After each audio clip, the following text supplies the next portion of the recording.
You don't deserve to speak of honor. You're just a pathetic black woman trying to accuse white cops. You really think you matter? You're disgusting." He roared like an animal in a packed courtroom, his voice dripping with hate, then struck her across the face without hesitation. No one moved, no one spoke, but Lydia Carter didn't flinch, her eyes cold, her grip tight around a hidden federal badge. He thought he was silencing her, but he just triggered a reckoning. What state do you live in? Where you are, do you stay silent, or do you stand up? The veil before the court. This morning, courtroom 7 of the Richmond courthouse turned into an unusual stage where every gaze fixed on one person, Lydia Carter. The heavy wooden door swung open, its hinge creaking in the thick air, and she entered with composed poise, an orange-fitted blazer tracing the slightest movement of her shoulders. A wave of stares washed over her on reflex.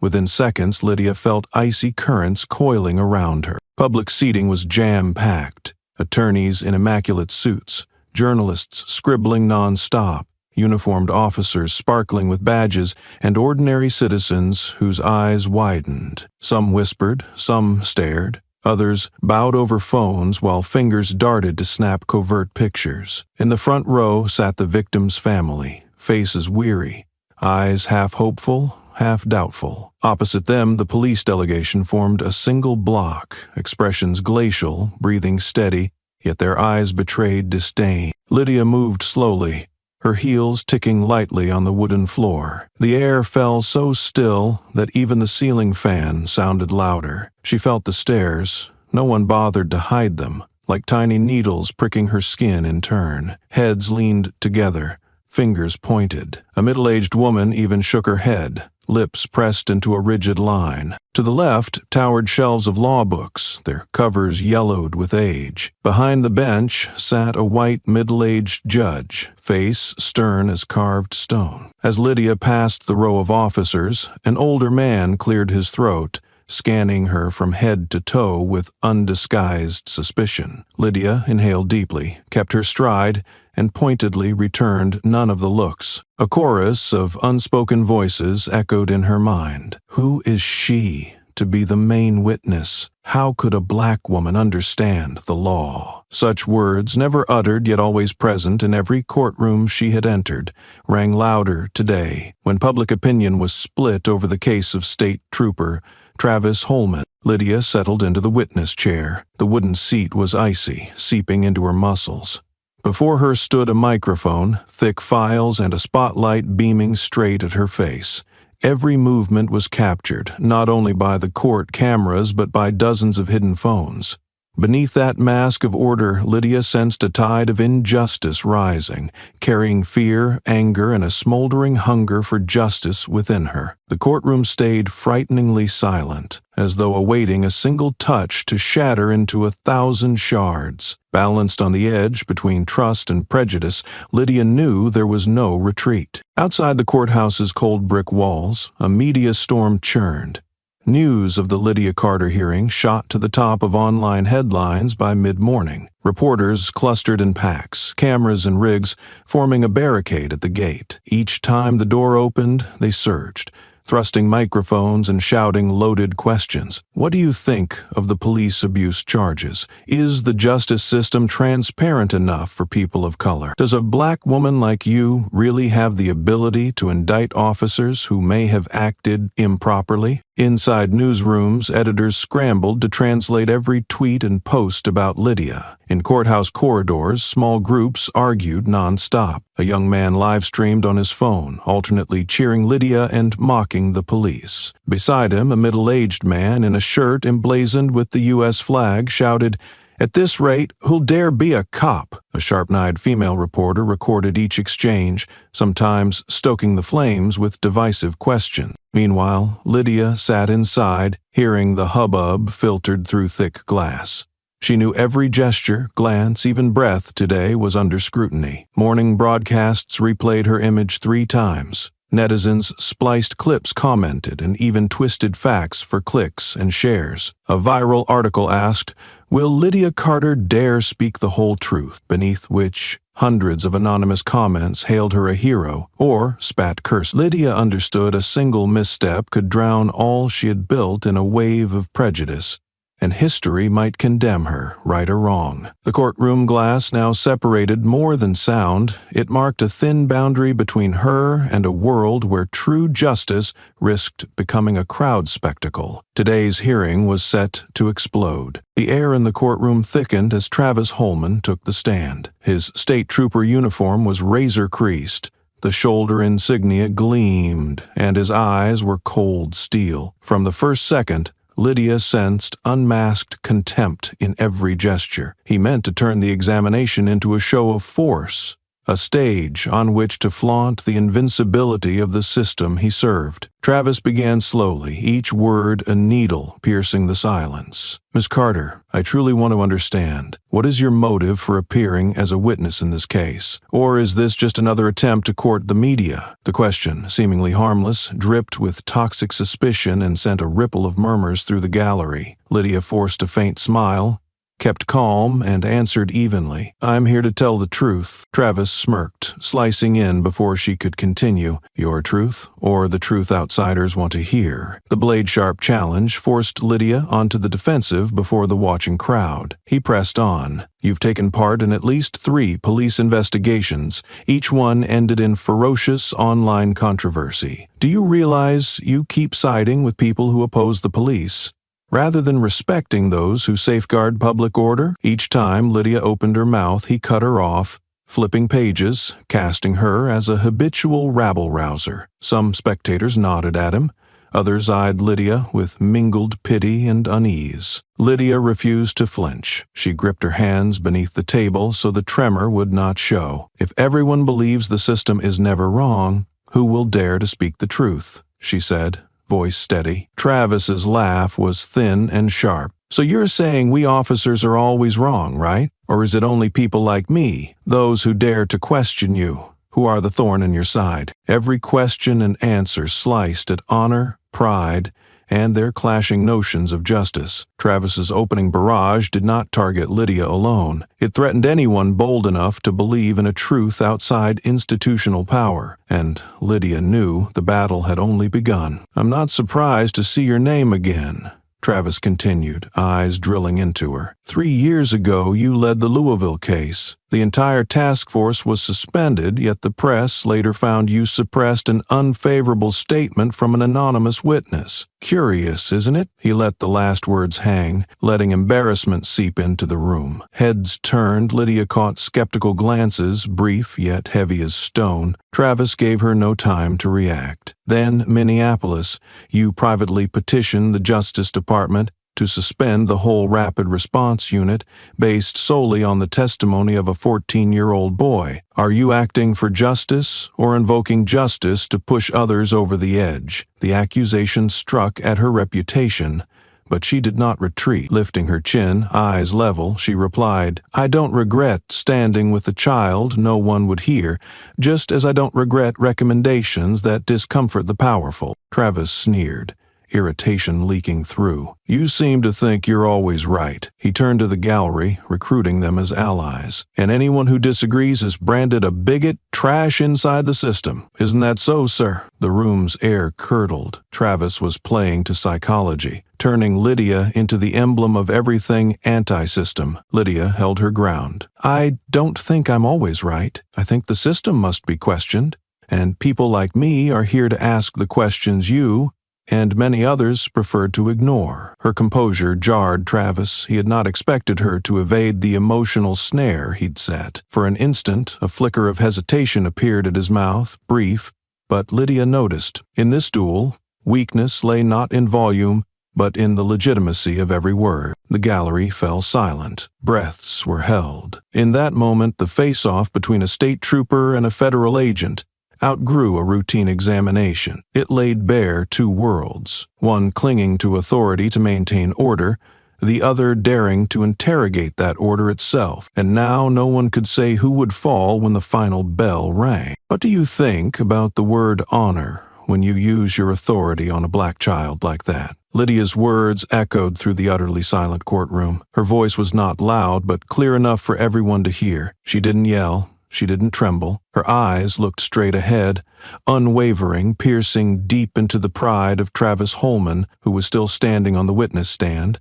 his face flushed with suppressed anger. Travis clenched his jaw, his chin twitched, and both fists tightened until his knuckles turned white. For a few seconds, everyone thought he would fire back with some retort, perhaps a final rebuttal to regain control. But Travis chose no words. He strode quickly toward the witness stand. The judge struck the gavel. "Order! Sergeant Holman, return to your seat immediately," a lawyer shouted. But Travis heard nothing. His face was now only one color, a mix of shame, anger, and a primal urge to dominate that had just risen from the deepest recesses of his authority. He stopped in front of Lydia, leaned down, and gritted out every word. "You are not worthy to talk to me about honor. Who do you think you are? Just another lowly black girl trying to accuse white officers. Such a disgrace to look at." Then, without warning, without signal, he swung his hand and slapped Lydia hard across her left cheek. The sound rang out, dry and sharp, like a tree branch snapping in a deserted forest. Lydia tilted with the blow, her black hair falling to one side, lips pressed tightly together. Her cheek turned red in an instant. But she did not cry, she did not groan, she did not scream. She simply stared straight into Travis's eyes, a silent, steely, and wounded gaze. The atmosphere in the courtroom froze. No one spoke. No one moved. A young woman in the gallery covered her mouth. A black man stood up to intervene, but was restrained. Two lawyers dropped their files to the floor and didn't bother to pick them up. Everyone seemed glued in place by some invisible force. That slap in the middle of the court was not just aimed at Lydia. It was a blow to the entire concept of justice, to the image of a black woman daring to stand up in a system that had never wanted her present. The judge banged the gavel repeatedly, his voice shaking. "Stop, police. Sergeant Holman, sit down now." Yet for the next few seconds, no one moved. Even the court security officers hesitated. The assailant was their own colleague. No one knew what to do. No one was trained to deal with a state trooper slapping a federal witness right in open court. Lydia, after a few moments of stillness, seemed to collapse, unprepared for what had just happened. The sound of the slap still echoed as dozens of cell phones around the courtroom began to vibrate. Without any prompting, short videos from different angles were instantly saved, shared, and sent out reflexively. Within minutes, the image of Lydia Carter being slapped in court appeared in journalist group chats, lawyers' forums, and internal news channels. Outside the courthouse, the crowd received the news as if gasoline had just been poured onto a smoldering fire. A TV reporter broadcasting live was forced to stop, frantically confirming, "A federal agent has just been assaulted in court by a state police officer." Just 15 minutes later, social media exploded. Facebook, Twitter, TikTok, and YouTube were flooded with 10-second clips capturing the moment Travis Holman raised his hand. One direct shot, captioned, "He slapped her," in court, in front of the judge, received hundreds of thousands of views in under 30 minutes. Another video showed Lydia's eerily calm expression, cheeks red but eyes dry, quickly becoming a news symbol. Hashtags like "slap in court" and "justice for Lydia" and "power and prejudice" trended, spreading at unprecedented speed. Public opinion is split in two. One side was furious, calling Travis's act intentional assault, abuse of power in the courtroom, and demanding immediate prosecution. The other side, mostly police advocacy groups, tried to justify his behavior as an emotional reaction to provocation. But no one denied. The slap happened on camera, before the judge, and before the entire system. News channels changed their schedules to make Lydia Carter the lead story. From legal analysis to social forums, everything revolved around one topic: a black federal agent was assaulted in open court by a state police officer. The Department of Justice immediately issued a statement. "We have received the initial report. All acts of violence, regardless of circumstances, will be dealt with seriously." The state police office remained completely silent. However, an inside source confirmed that Travis Holman had been temporarily suspended, fueling even greater outrage. On Reddit, people analyzed every frame, from Travis's clenched jaw to Lydia's gaze after the slap. On YouTube, political analysts declared this an act of systemic violence. Lydia made no statement. She did not react, post, or answer reporters. But her image, head tilted, face calm, eyes dry, became a silent message. Strength doesn't need to shout, and truth doesn't need to argue. For many, the slap was not just an act. It was living proof of a truth America always tries to avoid, and now no one could turn away. The moment the slap ended, it felt as if all the oxygen had been sucked out of the courtroom. For a brief second, nobody spoke, nobody moved, only Lydia remained, her face slightly turned, a flush spreading across her left cheek where her hair fell. But she didn't bow her head. She didn't cry. She didn't scream like victims often do on television. She sat still, both hands resting on her lap, eyes fixed directly on the man who had just struck her. Travis Holman, meanwhile, was frozen, as if even he could not believe what he had done. His hand hung awkwardly by his side, his eyes showing a flash of panic hidden under a mask of stubborn resolve. He took a small step back, just enough to realize he had crossed a line, but not enough to find the courage to apologize or retreat further. The judge's gavel pounded violently, 3 sharp blows like gunfire. "Order! Order immediately!" 2 security officers quickly moved in, positioning themselves between Lydia and Travis as cameras started to scan frantically. The audience stood up in a flurry of whispers and shocked conversations. In the press area, reporters whipped out their phones, sending headlines and updates. Outside the court, news was already spreading like a breached dam. In the middle of this chaos, Lydia did not move. She calmly adjusted her disheveled hair after the slap and lifted her head to look at Travis. There were no tears in her eyes, no hatred either, just a chillingly calm gaze, as if she had seen all of this coming, as if this moment wasn't truly a wound, but merely a piece of a much larger game about to unfold. In that stare, Travis saw something that unsettled him: absolute self-control. Sometimes not reacting at all is the most terrifying response. Lydia did not need to scream. She was letting the entire system see itself through his violence. And she knew every eye was on her, every camera was recording, and the world was watching. Not because she was hit, but because of how she handled it. Now the entire courtroom felt suspended. Lydia's silence did not make her weak.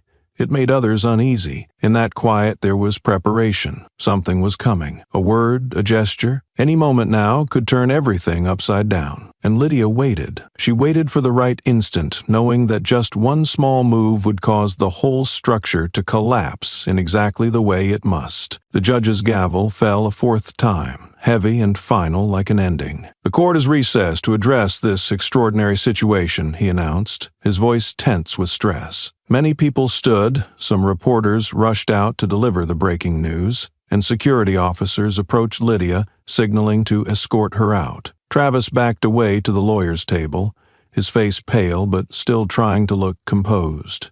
Convinced the situation would soon be dealt with. He believed Lydia would be led away like a victim, or worse, a troublemaker, to be handled internally. But Lydia did not move. She didn't follow the officer's gesture. Instead, she stood up, slowly, deliberately, causing the room to freeze, the air thick with anticipation. No one expected a woman just been slapped in front of the entire court to choose this very moment to respond.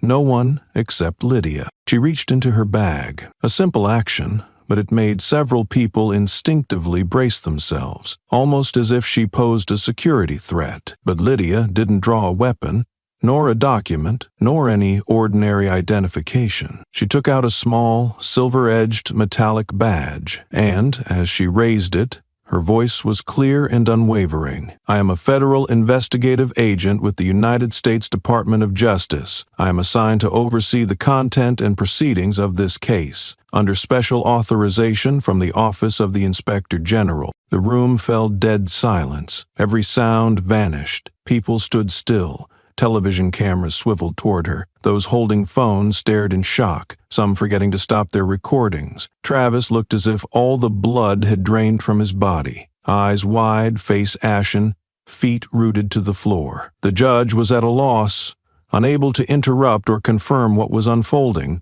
In that instant, every boundary of power in the courtroom was broken. The balance that everyone assumed tilted toward the system had completely reversed. The woman who was regarded as a weak witness, the quiet black woman dismissed by the crowd, was now revealed as the only person in the room with the authority to supervise the entire trial, and Lydia maintained that calm gaze, standing tall in a courtroom that seemed to tremble to its core. No need to shout, no need to retaliate, just a badge, just a single sentence, and the entire system began to fear her. And that was only the beginning. News of Lydia Carter's true identity spread like wildfire.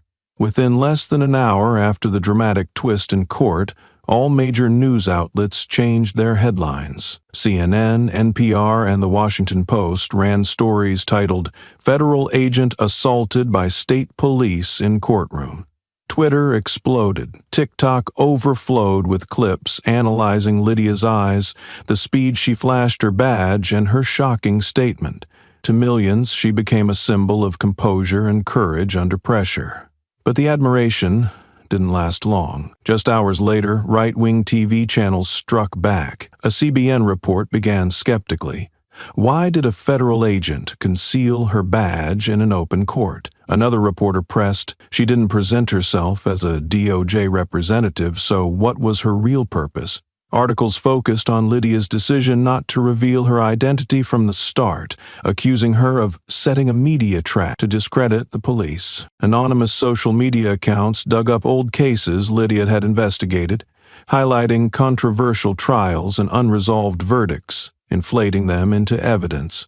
She regularly opposes the police. A spliced video from an internal meeting 2 years ago, where Lydia had objected to a personnel transfer, was recirculated with a malicious caption, "Lydia Carter, always a problem with authority." Online sentiment polarized quickly. People who praised her that morning began doubting her by the afternoon. Comments read, "She's good, but clearly knows how to use the media for her own fame." Others were harsher, hiding her badge, stirring up drama, then playing the victim. Same old script. Outside Lydia's home in Arlington, reporters began camping out.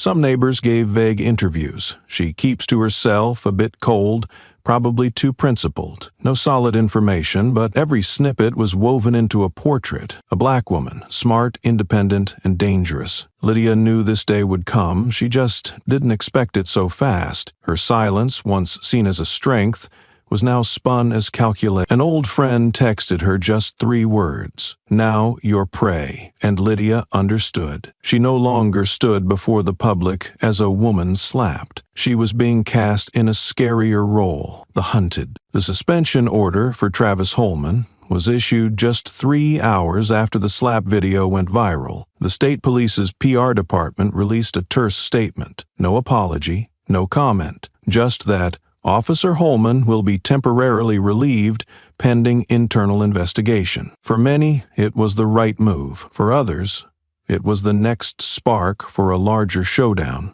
No longer just Lydia and Travis's affair. That afternoon, the hashtag #StandWithTravis surged.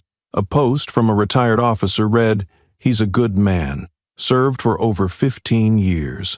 We can't let one outburst in the heat of an extreme moment erase all his service." It was shared over 10,000 times in 2 hours. Many community groups, especially veterans and pro-police supporters, joined the call for justice for Travis, claiming he was pushed to the brink by a secret agent. Travis's lawyer held a short press conference, stressing, My client was not informed he was questioning a federal agent. If he had known, he would never have acted this way. This was an instinctive reaction, not malicious, not meant to offend. He went on to accuse Lydia of violating courtroom protocol, creating a serious misunderstanding, and putting an officer in the media's crosshairs. That argument split public opinion. One side saw Travis as the real victim, a man forced to react in a power game already scripted. The other side shot back, "If he's a victim, since when is it pitiful to slap a woman in open court?" A civil rights attorney posted bitterly, "Instinctive reaction?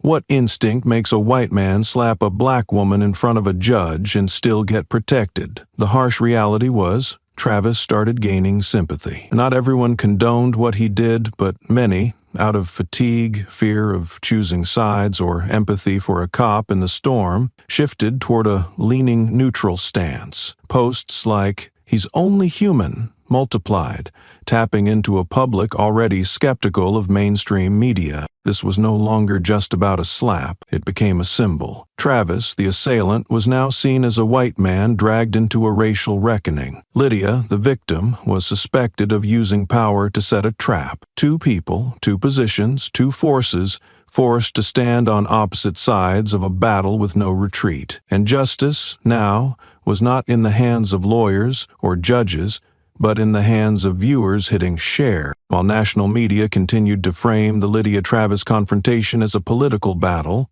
an unexpected second wave broke out from an independent journalist's Substack post. The title was just 4 words: Milford. 7 years ago. There were no sensational images, no attached videos, just calm, direct, and ruthless lines of text. The article resurrected a nearly forgotten case: the shooting death of Devin Carter, a 15-year-old black teenager in the small, impoverished town of Milford, where most residents were working-class people of color. Devin was killed during a pursuit classified in the record as suspected petty theft, but even at the time, the story was full of holes, no concrete evidence of theft. The only witness, a white man who happened to pass by, and the nearby security cameras conveniently reported a technical malfunction. In the final report of the Milford police, 3 officers were listed as present at the scene. One of them, Travis Holman. Though not the shooter, Travis was noted as having sealed off the west perimeter and was closest to the officer who fired, a man who later left law enforcement and vanished from public life. The ambiguous language of the official report, written in a cold administrative tone, concluded there is no evidence of procedural violation in the use of force. Devin, shot twice, once in the back, was charged posthumously with resisting law enforcement, resulting in serious consequences.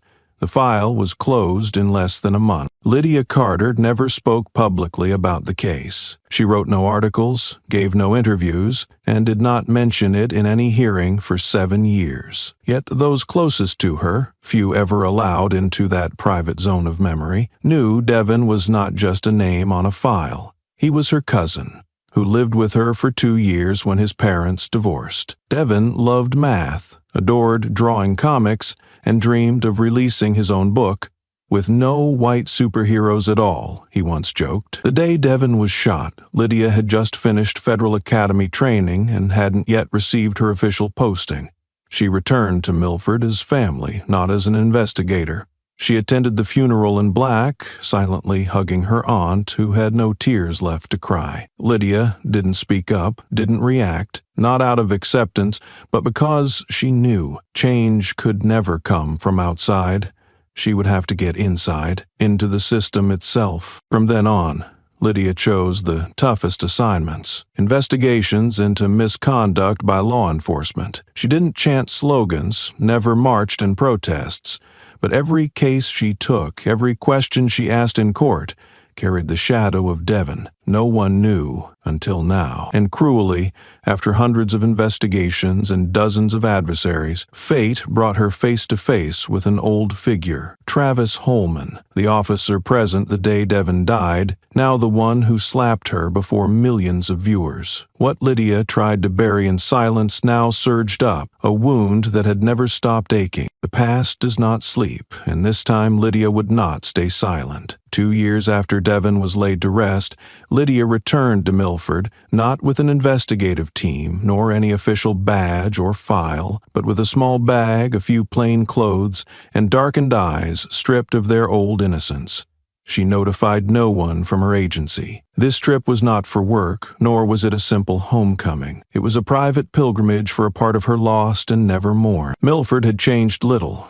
The same dusty streets, faded brick walls, and that slow, suffocating southern autumn air. Lydia visited the wooden house at 114 Franklin Street, Devon's old home. The door opened to reveal his mother, Celia, now a shadow of herself, thin, graying, her eyes sunken but dry. On the living room wall hung a photo of Devon at 13, beaming with dimples, below it a candle. Plain, unadorned, but clearly relit every day. They spoke little. Lydia was never good with the living, especially when the death between them had never been properly named. She sat, drank cold tea with Celia, stared at the flickering candle, and let silence do the talking. After that day, Lydia started to piece together Devon's case file. The initial report, the autopsy, the witness lists, and security footage. All the crucial data had vanished or been replaced by fragmented, vague, incomplete copies. The only surviving video, a mere 4 seconds, showed the scene just before the shooting. 3 officers surrounding Devon, one with his gun drawn, and another, arms folded and observing, Travis Holman. He didn't shoot, he didn't shout, he did nothing, and that nothing haunted Lydia for 7 years. In every official report, Travis's name was a passing shadow. Never indicted, never called to testify, never named by the media. But for Lydia, that image was a curse. A man standing closest when everything fell apart, yet choosing stillness. Lydia never went public. She filed no complaints, reopened no files. Not out of fear, but because she understood. The system could not be changed from outside. To reverse justice, she'd have to enter it. Deep enough, long enough, clear-headed enough not to be consumed. Every investigation Lydia took afterward bore Devon's mark. Voiceless victims, forgotten families, evidence missing a few seconds, just like her cousin's case. And then, fate, or the cruel irony of life, brought Travis back, this time not in a blurry video, but in the flesh. The man who folded his arms that day now raised a hand to strike her in court. No more memory, no more hypotheticals, no more files locked away in drawers. The confrontation had moved from shadow to light, where Lydia could not look away and Travis could no longer run. She did not need to say Devon's name, but the look Lydia gave Travis in court was its own verdict, one history once neglected. This time, it would not be forgotten again. The press conference took place on Monday morning, just 3 days after the shocking incident at the Richmond trial. Many expected this would be an opportunity for the state police department to reaffirm its commitment to transparency, to reiterate that no one is above the law, especially in such a sensitive moment. Yet, as the backdrop bearing the department logo was set up, cameras pointed at the podium, and the commander stepped out with a cold expression, no one anticipated that the next storm would arise from within the police force itself. Colonel Raymond Keller, the head of the Central South Regional Command Unit and Travis Holman's direct superior, was a well-known figure in the industry. Once praised for his iron discipline and zero tolerance for the media, but that morning, he didn't read the official statement prepared by the legal department. Instead, he delivered a lengthy speech, heavy with both defensiveness and aggression. "I am not here today to talk about an individual, but about the honor of the entire force," he began, scanning the rows of reporters. "Officer Holman has served for 17 years with an exemplary record. He is not someone who attacks others in court, but the victim of a sophisticatedly orchestrated situation, a classic example of emotional entrapment for political purposes. His words were chosen carefully, but as sharp as knives. He did not refer to Lydia Carter as an agent, never mentioned the slap, nor admitted to any wrongdoing on Travis's part. Instead, he redefined the entire event through a lens of suspicion. Lydia was the provocateur, exploiting her position to exert media pressure and damage the reputation of law enforcement. Less than an hour after the press conference, selected quotes were already circulating on social media, sparking a new wave of debate. More noteworthy, though, was the reaction inside the department. Several unnamed senior officers expressed their dissatisfaction to the press. The commander should have remained neutral until the investigation concluded.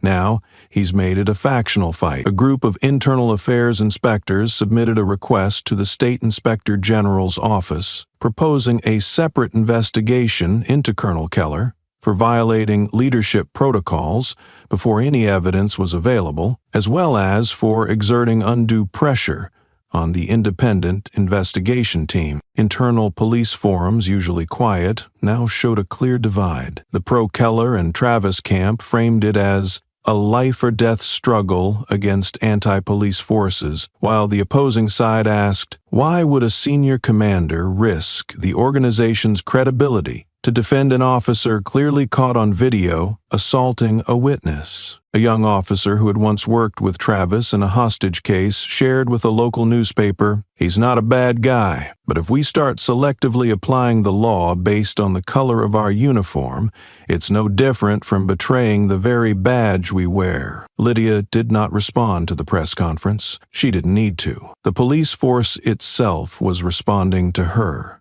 one person at a time, in small conversations, in skeptical glances, in quietly filed petitions. The rift was no longer external to society. It had cut straight to the core of the system, where those who swore allegiance to justice now had to ask themselves, allegiance to justice or to their superiors? That evening, in a quiet apartment on the 12th floor, where Lydia was temporarily staying under special protection, an email silently appeared in her encrypted inbox. No subject, no signature, no sender's ID, just a single attachment, over 30 MB in size, simply named incident_sequence_internal.x. Lydia had received plenty of anonymous mail in her life, mostly threats or misinformation, but this time her intuition told her it was something worth opening. The file was an internal report never before disclosed,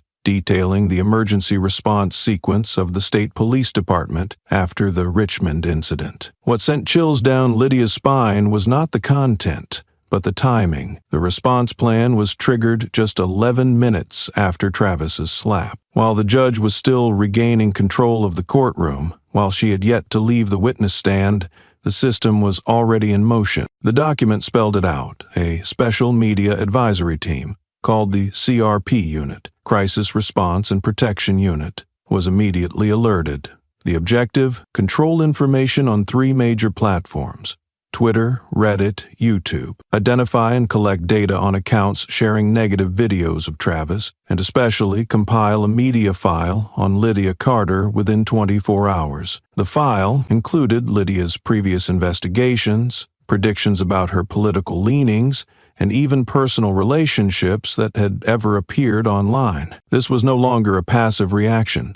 It was a campaign, prepared, organized, and activated as a preemptive strike to defend the department's reputation at all costs. Lydia sat frozen. She was no longer up against Travis, a single flesh-and-blood individual. She was facing a machine that had existed long before she joined the profession and would keep operating even after she was gone. At the end of the report, Lydia saw a name hidden beneath a note. "You are not alone. They've used this method before. They will use it again.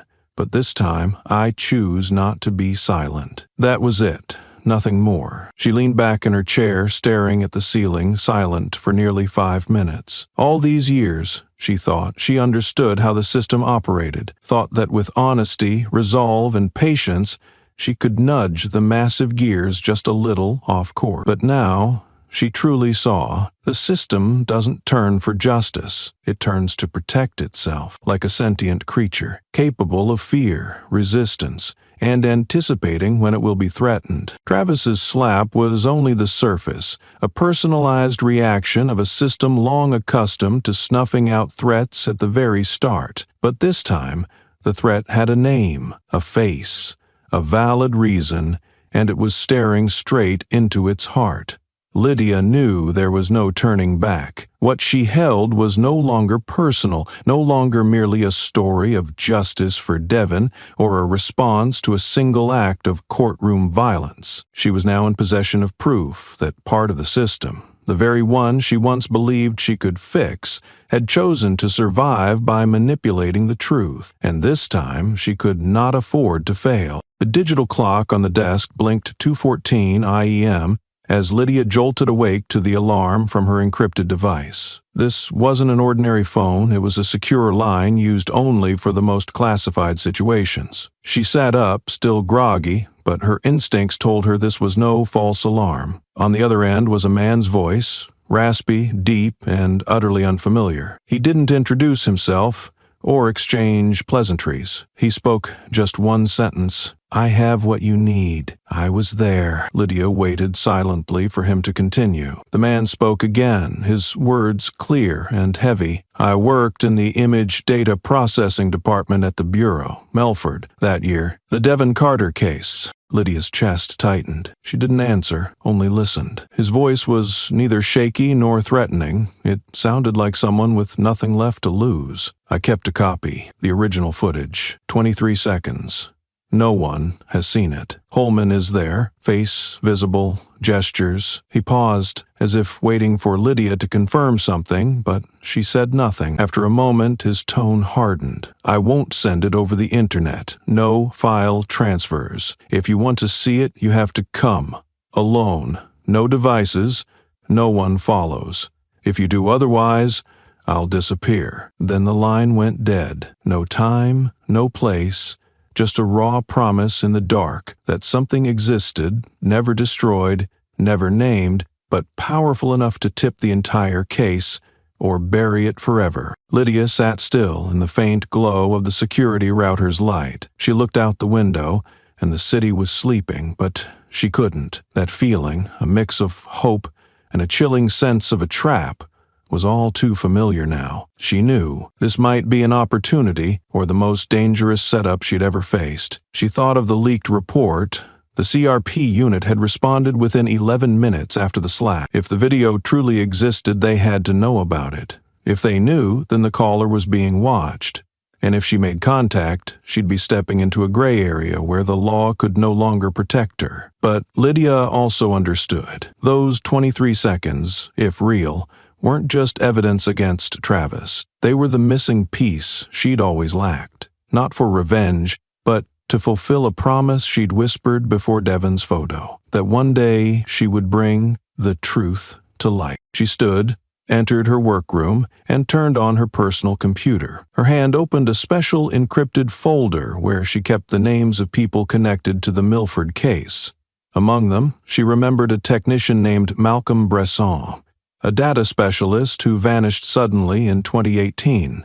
No one ever found him, no resignation records, just a name erased from the system. She couldn't be sure the caller was Malcolm, but she knew only someone who'd seen the footage would know exactly how long 23 seconds felt. Lydia picked up her personal phone and deleted all appointments for the next 48 hours. She knew she was about to enter a meeting that would never be officially recorded or witnessed. But if she wanted to put an end to the ghost of Devon Carter, she had to walk to the edge of fear, alone. No protection, no guarantee of survival, because sometimes truth only emerges when you're willing to risk everything to keep it alive. Lydia told no one. She didn't inform her superiors, left no notes, and didn't activate the federally issued security tracker. Leaving her safe house, she put aside her watch, phone, and any trackable devices.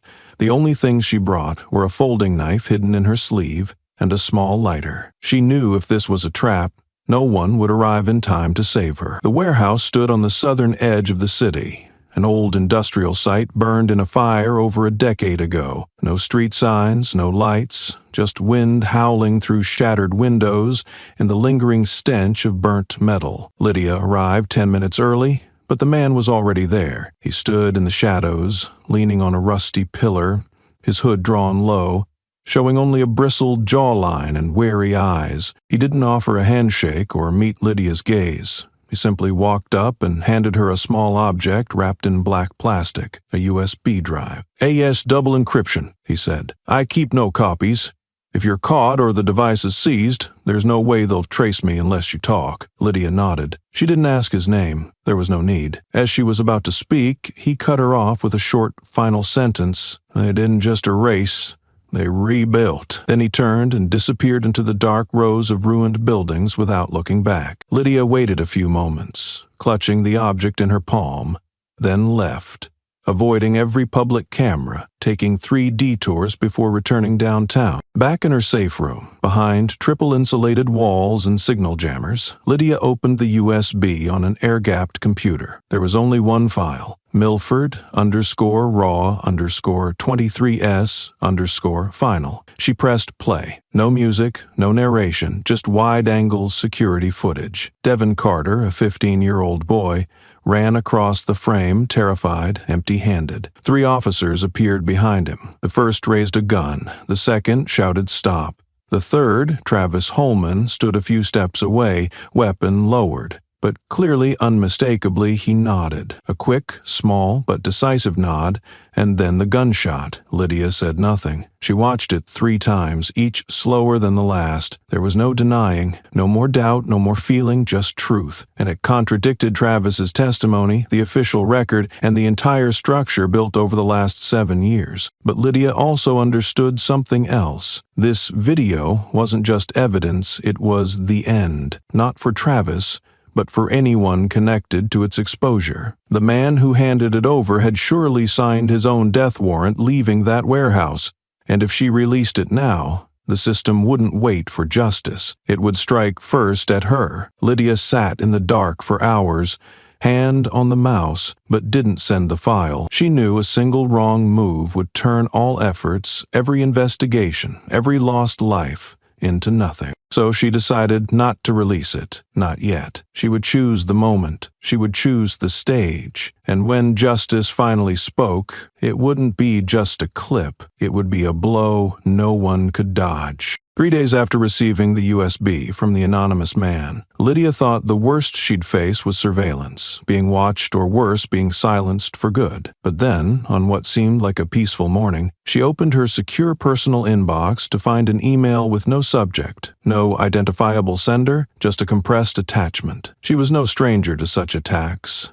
Phishing, impersonation, malware. But this time, there was no need to open the file. The preview image said it all. It was her, Lydia Carter, in a private moment that she barely remembered exposing. One photo showed her at a senior year party, arm around her ex-boyfriend. A man later investigated for a financial scandal. Another was cropped from a volunteer trip abroad. Lydia, dressed simply and smiling, but edited to look as if she were in a compromising position with someone labeled as a person of interest. There were even screenshots of old conversations, nothing wrong, but reordered to create loaded implications. It was a campaign of shadow manipulation, not to kill her with bullets, but with calculated humiliation. What chilled Lydia most was not the content, but the source. These pictures no longer existed online. She had deleted them long ago after joining the Bureau. Some had never been posted at all, stored only in private albums or high-security cloud archives. That meant someone had penetrated deep, very deep into her personal storage, or worse, into an internal database she'd always believed was safe. This wasn't a random hacker. It was someone with power, or backed by someone powerful. The email included a single line. Should an agent with a private life like this represent justice? No threats, no ransom. Just a question, written in the language of contempt and calculation. The sender didn't want Lydia gone. He wanted her to lose what made her most dangerous, her untouchability. He wanted her broken, not by violence, but by the feeling of being exposed before the world. And Lydia understood this weapon well. She'd seen it used to bring down witnesses, destroy investigative journalists, and silence even the strongest by twisting their reputations. She leaned back in her chair and opened each photo slowly, coldly. Each image was a fragment from a past she'd tried hard to bury, not out of shame, but because she knew the cost of vulnerability in a world built on suspicion. But now it was dragged into the light, not for truth, but for leverage. She didn't cry, but she couldn't deny. Something inside her cracked, not her belief in herself, but her belief that justice could be as simple as right or wrong. She knew the battle from now on wouldn't be in the courtroom or in hearings. It would be fought on an invisible front, where every photo, every word could decide who was eliminated first, not by law, but by whispers that could never be refuted. And Lydia, experienced as she was, still had to ask herself how much justice can really survive if faith in its representatives is torn to pieces like this. Small signs appeared, like invisible cracks.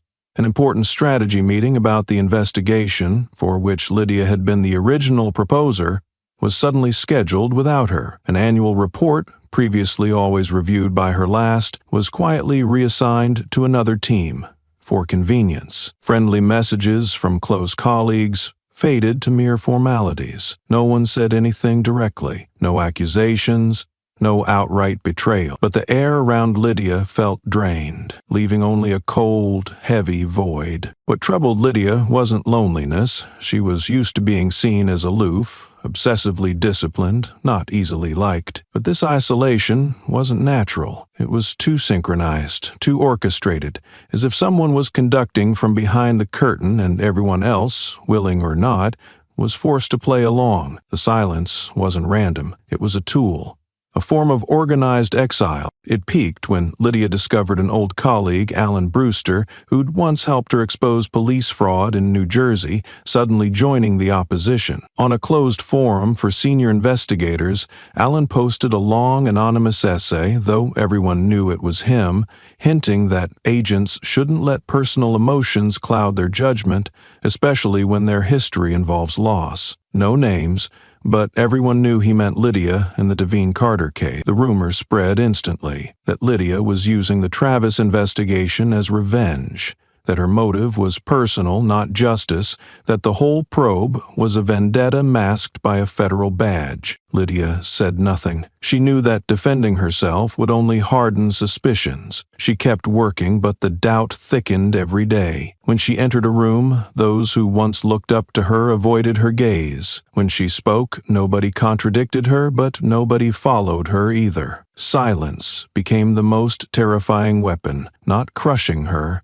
but wearing her down from within, bit by bit. From a respected, sharp-minded agent, Lydia was increasingly seen as a destabilizing factor, not for misconduct, but for a resolve that made even the neutral parties feel threatened. She was no longer fighting for justice in the usual sense.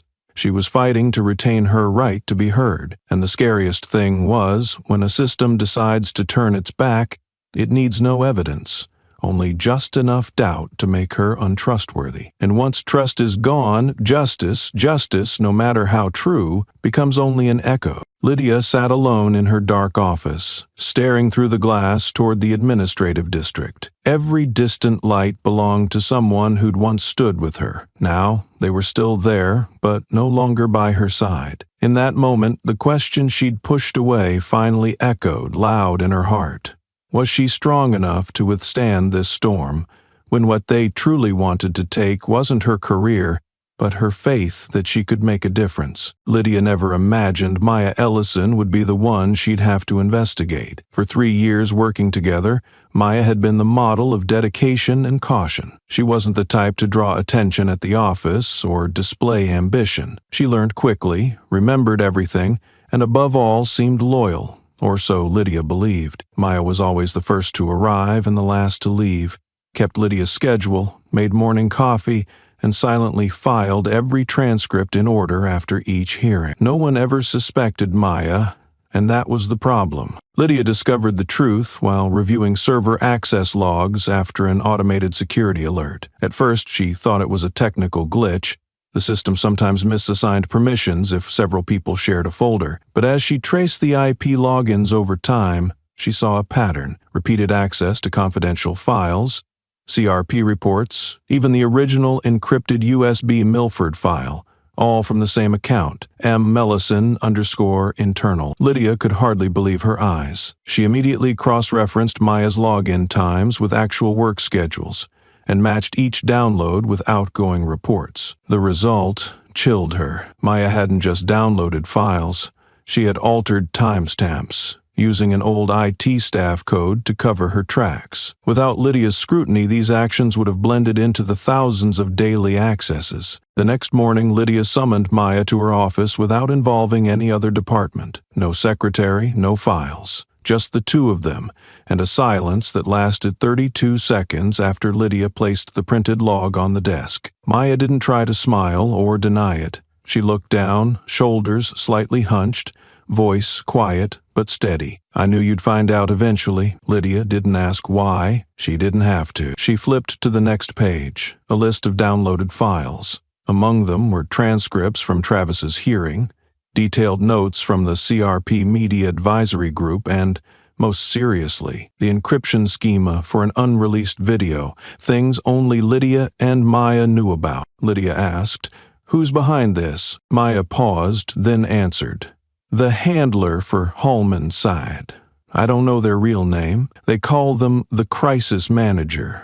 Someone inside the system." In that moment, Lydia didn't see a traitor. She saw a young colleague, pulled in by forces she'd never noticed in time. What hurt Lydia most wasn't the stolen data. It was the cruel fact that Maya, the one person she'd kept close while others drifted away, was now the fatal flaw in the circle of trust she'd built. Maya didn't apologize. Maybe she knew an apology meant nothing. Lydia didn't shout, didn't call security. She simply gathered the papers, said only, "You were chosen because I thought you were different from the rest." She didn't need to fire Maya. Maya knew she'd have to leave. But for Lydia, the real loss wasn't just an assistant, it was trust, once placed in a person, now stripped down to a fatal vulnerability. And whoever was behind Travis clearly wasn't just fighting for justice.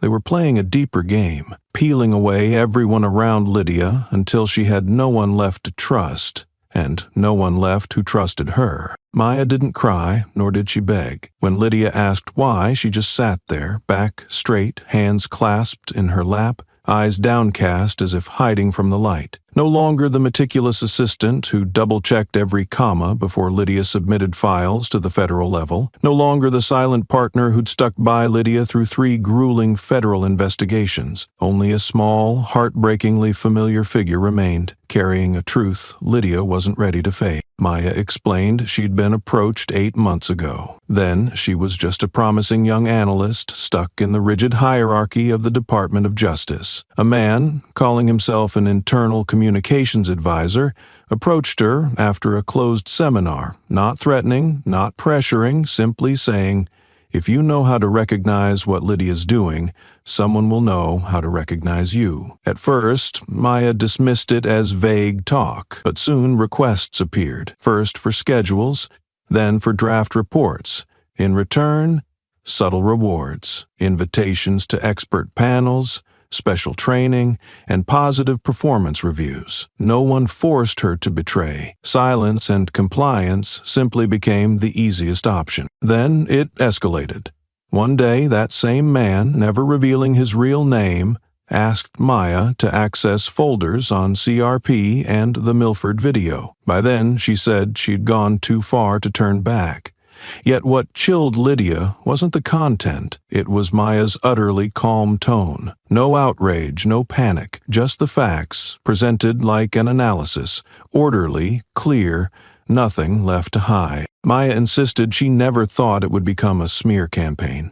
She thought it was just high-level power games that someone like Lydia could always survive. But now, after witnessing Lydia's ordeal, The photos, the isolation, the shadow threats. Maya realized she hadn't just leaked data. She'd become the hand that pushed someone deeper into loneliness. Lydia didn't answer. She didn't scream or scold. Only silence lingered, heavier than any accusation. For Lydia, the pain wasn't about lost information or strategy. It was the face across from her, the only person she'd still trusted when all allies had turned away, turning out to be a plant from the start. Maya wasn't a professional spy, nor was she evil. She was living proof of something Lydia always knew but never accepted. Sometimes, to destroy a system, the mastermind doesn't need seasoned traitors. Just the right person, in the right place, with enough inner conflict to be manipulated. Now Lydia understood.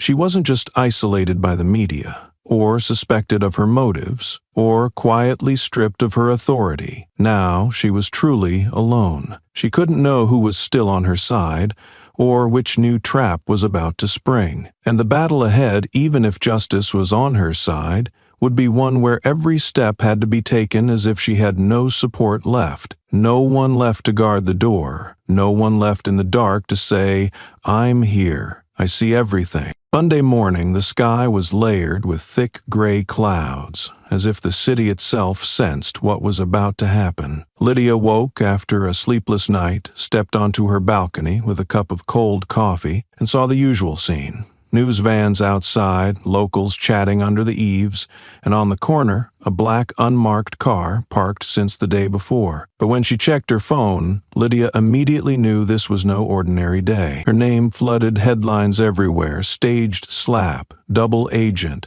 psychological expert manipulates public. A video labeled exclusive analysis from a conservative media image team, well known for opposing investigations into police, was going viral. They replayed the moment Travis slapped Lydia, looping the seconds before the hit, dissecting details like, "Notice Lydia's left hand twitches, as if she's about to raise it," or "Her eyes shift. Could she be provoking or signaling?" Small gestures were torn apart, magnified into evidence under a microscope of bias. A local radio segment went further. Was the entire incident staged to bring down a police officer? Is Lydia Carter, once hailed as a justice icon, actually a psychological master manipulating the public? The tone was gentle, but the words tortured. On TV, Lydia's face was cropped and slowed after the slap, her eyes on Travis distorted with commentary. This is not the look of a victim. This is a calculation. In a cafe near her office, two students huddled over their phones, one whispering, "I used to believe her, now I'm not sure." At the bus stop, a middle-aged woman shook her head at the headlines. Everyone can act these days.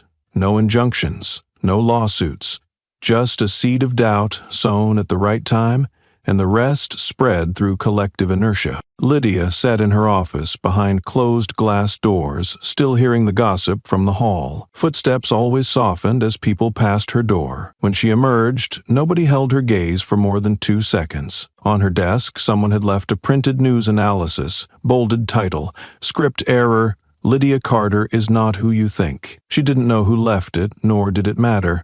No one needed to sign when the machinery had quietly agreed, "She's a problem." Her internal inbox was almost empty except for a message from the Office of Public Ethics. "Please prepare documents to clarify certain personal actions during the recent hearing. This is not a formal investigation." Lydia knew no investigation is ever informal when it starts by judging character before actions. Within 24 hours, Lydia's image, once described as calm and quietly principled, had been redefined.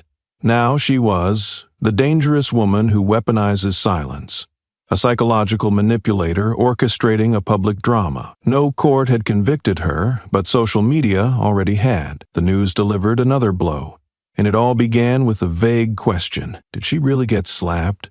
Or does she just want us to think so? Lydia watched the clips flooding every platform. She saw they were not false, but not true either. They were tools, meant not for clarity but to rip apart any concept of truth. In this game, the first thing lost was not her voice, but the right to be heard. Soon, as doubt rippled through mainstream media, a new entity formed with a carefully neutral name, the Legal Integrity Commission. Their sleek website, funded by former investigators and law enforcement officers, claimed to protect judicial ethics from public manipulation and reputational harm to law enforcement. They never named Lydia in their introduction, but their first public campaign was, "Open a 10-year ethics file on federal agent Lydia Carter." Within 48 hours, dozens of character analysis posts about Lydia appeared online. Her personal accounts were spliced together, old messages dug up, and blurry images from government conferences recast as evidence of instability. An email Lydia once sent, simply reading,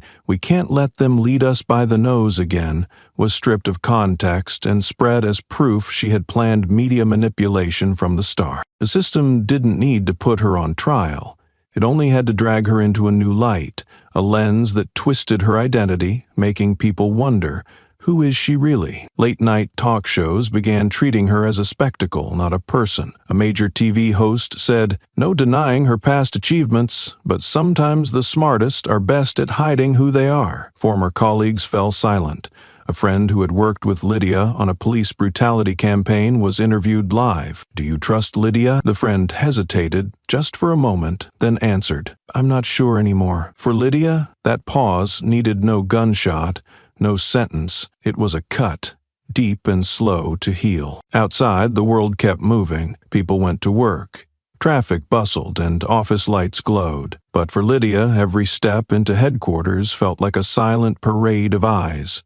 Judging, averting, sometimes pitying. No one pointed, but everyone watched. No one spoke, but the silence was the greatest indictment. She still arrived on time, still answered emails, still analyzed files, but every move was now observed as a social experiment. A reporter posing as a student emailed for an interview about the role of women in federal investigations, but the first question was, "Do you think silence in the face of violence is a tactic or something else?" Lydia didn't answer.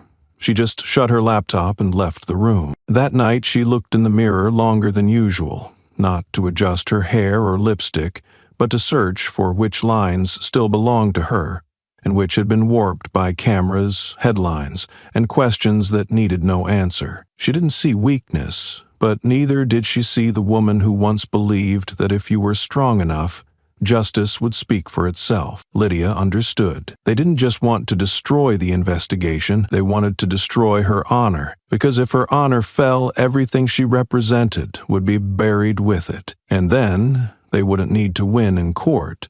They'd only need to win people's hearts. On that battlefield, Lydia no longer stood behind the lines of law. She was in a war where image outweighed truth, where silence, once her sharpest weapon, was now twisted into evidence of guilt. And honor, which she once believed to be her strongest fortress, was now crumbling brick by brick. At first, Travis Holman thought that silence was part of the plan to protect him.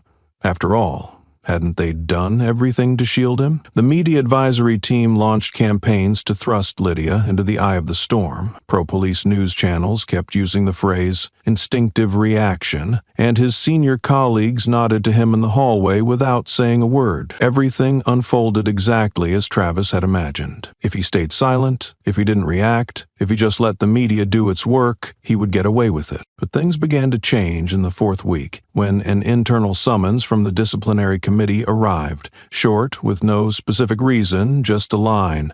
Requested to appear at an internal hearing regarding actions that damaged the image of the state police. What unsettled Travis wasn't the content, but the way it was delivered. No direct notification from his superiors. No handover through official channels, just a plain white envelope slipped under his office door, no signature, no seal, as cold as a silent indictment. He brought the summons to Lieutenant Colonel Meyerson, the man who had shaken his hand right after the trial, who had patted Travis on the shoulder in front of the cameras and called him the living shield of the department. But this time, Meyerson wouldn't meet his eyes. "It's best if you just go. Tell the truth concisely. Don't blame anyone. Don't make excuses. They need someone to take responsibility for the fallout. The rest will be handled. What sounded like advice chilled Travis to the bone. That same day, the media began to shift its tone. Reports that once praised him now turned neutral. Officer Holman in the controversial trial, a review from multiple perspectives. Some commentaries quietly withdrew earlier praise, replacing it with new headlines. Instinctive reaction or professional mistake. No one directly condemned him, but no one defended him either. Travis started to notice that the calls he'd previously received from the legal team, crisis consultants, from Colonel Keller, suddenly stopped. They didn't block him. They simply disappeared. At first, he reassured himself that maybe they were changing strategy for better protection. But when he tried to call back, every reply was an auto-response. "I am currently out of the office. Please contact the Public Relations Department." He didn't need to hear anything else. The next day's internal bulletin confirmed it. The disciplinary committee will review the conduct of a state officer related to the recent media shocking event. The subject has been notified. No names, no rank, no individuals, just the subject. And Travis understood. He had officially become the pawn, pushed to the front, to take the blow for the entire board. From the protected one, he had been turned into a symbol of error, an easily replaced symbol, easily forgotten, and conveniently used as proof that the department can self-regulate. He sat in his car, staring at the administrative building from an empty parking lot, a place that had once been his fortress of faith, now just a closed hearing room. And for the first time, Travis didn't feel angry. He just felt empty, because the justice he thought he served wasn't about taking the right side. It was about holding up whatever kept the whole stone edifice from cracking. And he was just a thin patch of ice beneath its boot. Travis Holman left the internal hearing with no one to see him out. The door closed behind him without a sound, but inside it felt like the end of an invisible trial, where he wasn't allowed to defend himself. No one used the word guilty. No one said violation. But the looks from everyone in the room, even those who'd once been friendly, had changed. He was no longer a teammate. He was a problem. On his way home, Travis passed by an old billboard featuring a police officer and the slogan, "Honor, Serve, Justice." Those words had once guided him through 15 years in the job, but today they confused him. Honor was when he took orders and wasn't acknowledged. Service was when he stepped up to shoulder the blame to calm public opinion. And justice, what was real justice if the system only needed one person to fall so others could stand? Back at the office, Travis decided to revisit old files, cases where he'd always felt something was off, but was told to pass it up the chain. A controversial shooting in Sandhill County in 2019, where he was first on the scene but then pulled off immediately. A post-incident report from a wrongful arrest during the 2020 protests, where the final wording was altered without the writer's confirmation. Small things, but when put together, they formed a larger picture, and Travis realized he wasn't carrying the flag of justice. He was keeping silent so the flag wouldn't fall. He recalled the moment in court, when Lydia looked straight at him, not provocative, not threatening, just silent. At the time, he felt cornered, forced to act to show authority, to control the situation. But now, a nagging question echoed in his mind. Did I actually choose to slap her, or was I led to a place where there was no other option? Travis remembered the anonymous calls in the week after the incident. Neutral voices advised him to stay calm, that everything would be handled as long as he did nothing more. Then he felt reassured, thinking the system still had his back. But looking back, those calls were nothing more than a tightening leash, just enough to keep him from struggling. He sat alone in his dimly lit office, the lamp shining on a pile of curled documents. On the desk was his badge, once worn proudly every day, now lying still like a piece of evidence. There was no more pride, only doubt. Travis began to write, not to accuse, but to understand. He needed to pinpoint. When had he lost his way? Was it when he chose silence in the Milford case? or when he let reports be altered without protest? Or was it the moment Lydia was slapped, not by his hand but by the push of the entire system behind him? The line between ideals and reality was no longer straight. It was a maze, where everyone who serves justice must ask themselves, are we protecting the law, or being used by it to protect someone else? And Travis knew, if he wanted to stop being a pawn, he had to stop moving, not to surrender, but to see the whole board, because only when the most loyal ask the first question will the so-called order start to tremble. The folder titled R.E. Not Over Yet appeared at 3:12 a.m., a time when Lydia could no longer tell night from day. She was reviewing documents for the upcoming internal hearing when the email address caught her eye, e.s.ward@justice.gov. Lydia froze, thinking she was seeing things. That address, that name, had not surfaced in any federal system for nearly 8 years. Edmund S. Ward, her very first mentor at the Bureau, the one who guided her through her earliest cases, not with rigid orders, but with questions that haunted her for months. Are you doing this for the law or for your conscience? Do you trust the evidence or the person behind it? Edmund had not taught Lydia how to win, but how to lose without losing herself. But then he vanished. After a murky internal investigation related to leaks in the media monitoring system, Edmund resigned, disappeared from all digital platforms, and faded from the investigative map as if he had never existed. Some said he was purged, others believed he knew too much and went into hiding. No one really had answers. As for Lydia, who had seen him as her moral compass, she never stopped wondering why he left without a word. Now, Edmund returned, no explanations, no comfort, only an attachment called archive_0 and a single line in the email. If you want to overturn everything, this is where to start. But don't think I never got my hands dirty. Lydia opened the file. Inside were records of 3 cases, stamped top secret. No media processing. What chilled her was their common thread. All had been spun by the media to obscure the truth. All had involved intervention from senior state police officials, and all connected to an internal media advisory group codenamed CRP, Crisis Response Protocol, a name she now knew too well. But what nearly took her breath away was the metadata annotation. Document creator E. Ward, Edmund, her mentor, the man who had taught her to question anything too perfect, the man who taught her how to stay herself amid orders. Now, it turned out, he had helped build the very mechanism of manipulation she was trying to destroy. Lydia sat for hours at the screen. Each report, each memo, each timeline entry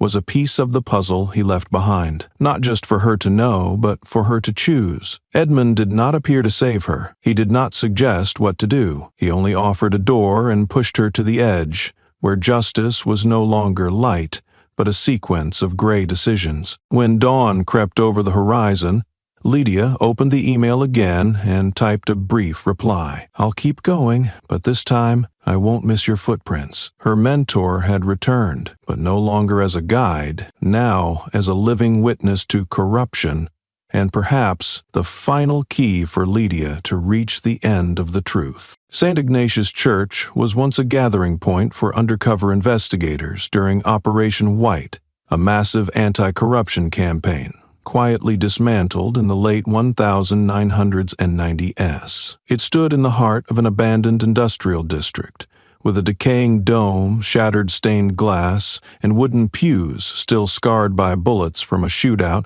erased from the agency's history. This was where Edmund chose to meet Lydia. When she entered, he was already seated in the second pew, long coat on, eyes fixed on a cracked wall where a crucifix once hung. He didn't turn when Lydia approached. Only when she sat beside him did he smile. A smile not of relief, but of someone who has carried a burden far too long. We can't break the system unless we understand why it exists, he said, voice low, almost only for himself. The CRP wasn't born to manipulate. At first, it was a defense mechanism. Edmund recounted how, when the media began turning isolated incidents into political movements, Many frontline officers were crushed by unchecked accusations, ripped from context. As a seasoned investigator who'd seen comrades suspended over a single camera angle, he had proposed creating a crisis response group to manage information. The idea was good then, but power, Edmund explained, doesn't need malice to corrupt. It just needs a good reason, repeated often enough. CRP evolved from crisis control to scriptwriter. Every incident had two versions, one for internal use, one for the public. Every minor infraction was recast as professional reflex. Every victim who asked questions was labeled an agitator. Edmund realized this when a witness he'd protected,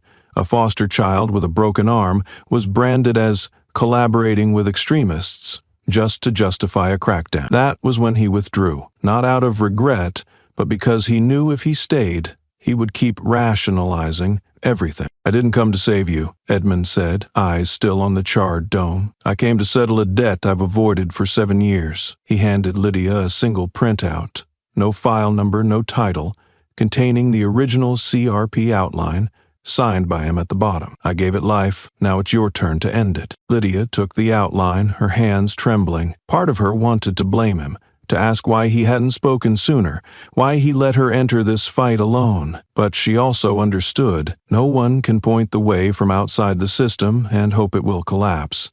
And Edmund, who taught her never to accept comfortable truths, now showed her those who once got their hands dirty, if brave enough, could point the way best. She left the church as dusk fell, the outline tucked in her coat. No more hero worship, no more anger, only clarity and a new conviction that truth need not come from those who are spotless. Sometimes it comes from those who know what it means to be lost and want no one else to repeat the mistake. Lydia had arranged to meet the witness at 9 a.m. in a secure location, a short-term rental apartment in a quiet residential area, about a 15-minute drive from federal headquarters. They had agreed, no outdoor cameras, no smart devices, no location data. She arrived 10 minutes early as usual, holding an individually encrypted file for cross-verification. But when she got there, the door was ajar, the lights off, and the wall clock frozen at 1:47 a.m. There were no signs of struggle,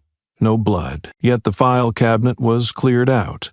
The hard drive Lydia had provided for the witness to store the original video was gone. The hallway camera had been disabled 3 hours before the meeting. She immediately called internal security. 15 minutes later, a new supervision team arrived, but none were from her original investigation group. They perfunctorily documented the scene, refused her access to the apartment's rental records, and said flatly, "This could just be someone running away under pressure." Lydia knew the witness wasn't the type to run. He was a former systems analyst for the state police, someone who'd secured evidence in the Milford case and had personally recovered a crucial 23x video from a corrupted backup, a clip that could reverse the investigation. Now, with only a day left before a major hearing, he had vanished, along with all the evidence. She immediately sent an urgent notice through federal channels, but it took nearly 3 hours to get a response. In the meantime, Lydia's calls were bounced around, her files rejected for lack of verified missing person credentials. Reviewing her communication log, she found the last message from the witness had been deleted from the intermediary server, a message that never arrived. When Lydia requested the hallway camera footage, security said all storage had been overwritten by an automatic software update. She didn't need a perfect lie. Their evasions and buck passing were the clearest evidence that someone was scrubbing every trace. By afternoon, she received an unofficial tip. The last person recorded entering or leaving the apartment during the disappearance was a Level C agent, someone Lydia had publicly opposed 3 years earlier over witness tampering in the Aberdeen district. A file she thought buried had resurfaced as a shady link in the chain of disappearances. She demanded an internal investigation, but none was approved. Instead, she received an email from Legal Control with a chilling subject line: temporary suspension of investigative system access, awaiting legal verification of witness coordination procedures. Lydia stood in the HQ hallway, clutching the notice as if she'd just been severed from the entire investigation process. No one said anything, but her colleagues' glances passed by as though she had just lost a game whose ending they'd foreseen. Someone muttered softly while passing, "Maybe your witness never existed." The remark didn't anger Lydia. It only made one thing clearer than ever. This was no ordinary disappearance. This was a systematic, coordinated, intentional neutralization. The goal wasn't just to erase a witness, it was to make both the testimony and the truth holder vanish together. At first, it was only a feeling. A strange car parked too long behind her home, a shadow in her rear-view mirror every time she turned down an alley. But when Lydia realized her car's GPS kept reporting the wrong location and her phone's tracker was frozen somewhere she'd never been, she knew someone wasn't just watching. They were orchestrating her moves like prey. The truth became sharper when she received notice from tech support that her internal account, protected by two-factor encryption, had been temporarily locked. The reason? Suspicious access to classified files not authorized per protocol. Lydia immediately knew the referenced file was Edmund's, the old mentor who had just provided CRP data, a file she'd only opened offline, never uploaded to any system. So who knew who was monitoring actions before she even sent anything? The answer arrived faster than she expected. An anonymous complaint landed with the Ethics Investigation Office, specifically accusing Lydia of illegally collecting and using confidential information from personnel withdrawn from the system, risking a breach of industry security. There was no solid evidence, but in a system obsessed with face-saving, Lydia was ordered to withdraw from all activities relating to Travis's case. The administrative notice read, "Temporary suspension to ensure objectivity in the investigation." But Lydia knew this wasn't about objectivity. This was a calculated lockdown. She became officially isolated. Security staff no longer greeted her in the hallway. Urgent emails returned as automated replies. In the system, Lydia Carter was no longer the lead investigator. She was now a relevant party under review. Worse, those who once stood with her began to doubt.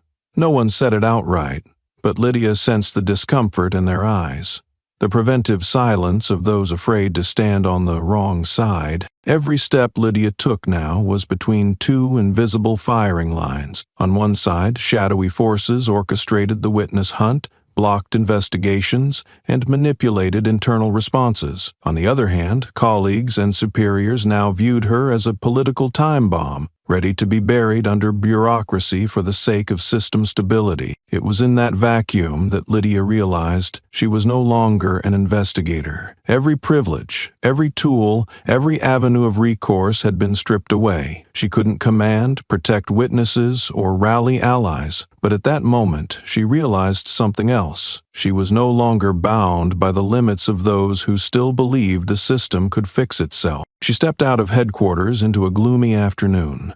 No one saw her off, no one stopped her. A cold wind swept the concrete porch, sending her suspension notice skittering to her feet. Lydia picked it up, not tearing it but folding it, pocketing it, and moving on, as someone with no power left but nothing left to lose. Because in a game where justice is manipulated, truth is buried, and real people are smeared, the one who is no longer controlled by the system is the most dangerous of all. Lydia had no reason to be at a warehouse in the suburbs at night, but an anonymous, encrypted message appeared on her phone. Verify the truth. No name, no time, no clue. Still, Lydia knew if someone lured her out of downtown at 10 p.m., it was either a trap or a door the enemy hadn't closed. She came unarmed, no backup, carrying only a printed dossier of leaked internal records left by Edmund, the one thing she still trusted. As she entered the warehouse, flickering overhead lights cast a pale yellow glow on dusty concrete. She heard footsteps, decisive, familiar. Out of the shadows stepped Travis Holman, in a faded unit jacket, his gaze cautious, stripped of the arrogance he'd worn at trial. He hesitated too. "You?" he asked, half surprised, half wary. "You got the message too?" Lydia's voice was tight. Eyes locked on Travis's hand near his belt. He nodded slightly. "They said I'd find the original file on why I was suspended, if I came here. Lydia tightened her grip on the folder, about to speak when the screech of tires erupted outside. No sirens, no police lights, just the sound of a car door and rapid footsteps, urgent, closing in. Instinct told Lydia this wasn't a routine check. "We're being watched," she said quickly. "No way," Travis shot back. "I drove an old car, no GPS." "But I have GPS," Lydia cut in, "and they let you lead me here." In that instant, all tension between them had to be set aside. Travis extended a hand. Lydia hesitated, then took it. They slipped through the back door, weaving between abandoned containers as footsteps behind grew louder. More than one person. No one called their names, but Lydia knew that silence was the real threat. Whoever was coming didn't want to arrest. They meant to erase. After nearly 15 minutes running, the two escaped the industrial lot, ducking into an unfinished building. Breathless, Travis leaned against the wall, eyes meeting Lydia's for the first time without hatred, just a question. "Do you know what's really going on?" Lydia was silent for a moment, then pulled out the folder, handing it to him. "I know my part, and you know yours. Only when we put them together can we see the whole picture." Travis opened it. Reports on the CRP, how crises were scripted to scapegoat men like him. His look shifted from shock to bitterness. "I thought I just lost control," he murmured. "Turns out I was programmed to." Lydia nodded. "They don't need you to be wrong. Just right in a way they can control." In the unfinished building's darkness, the two former adversaries now sat not to forgive, but to survive. The battle was no longer victim versus perpetrator, but a chessboard neither had chosen to play. In a deserted basement room, Lydia and Travis spread documents on the cold cement. Light from a pocket flashlight and a tin can shone on pages, internal codes, redacted reports, handwritten notes. No projectors, no servers. Just the two of them and the truth. They began reconstructing the timeline. Travis underlined every appearance of regional media advisors in the Devin Carter case. Lydia cross-checked personnel codes in Travis's suspension order. When the CRP R12B code appeared in both, they fell silent. No coincidence. Another name, K, surfaced beside suspension orders and media edits. In Edmund's last file, Kay had greenlit the original CRP project 12 years ago as Strategic Crisis Manager. "We weren't chosen for making mistakes," Travis said, eyes locked on the paper. "We were chosen for being right, the kind of right they could sacrifice." Lydia didn't reply. She was poring over financial documents, detailed breakdowns of media response funds funneled from off-budget accounts, mostly through front civil organizations run by a board she'd always suspected. There she saw an anomaly. $480,000, 0 cents transferred just days before the Devin Carter video disappeared from storage. The same day, Travis was ordered to report early off scene. "You weren't pulled out by accident. They removed you to protect others' images. You were the shield." Travis gave a hollow laugh, all irony gone. "And you? The federal investigator who always stood above the mud. You're just a pawn, too." Lydia didn't deny it. "I thought I was clear-headed enough not to be led. Turns out I was picked to go to the edge, then fall." Both fell quiet. The cramped room's air thick as the wrinkled papers exposing not only what happened, but the invisible hands arranging it. The bosses, Lydia thought, wouldn't interfere. The protectors, Travis thought, defended the profession. All were masks. Layer by layer, it all led to a nameless, titleless power group, masters of using crisis as a tool, people as expendables, and justice as a convenient shell for private gain. Travis rested his hand on the organizational chart they'd drawn.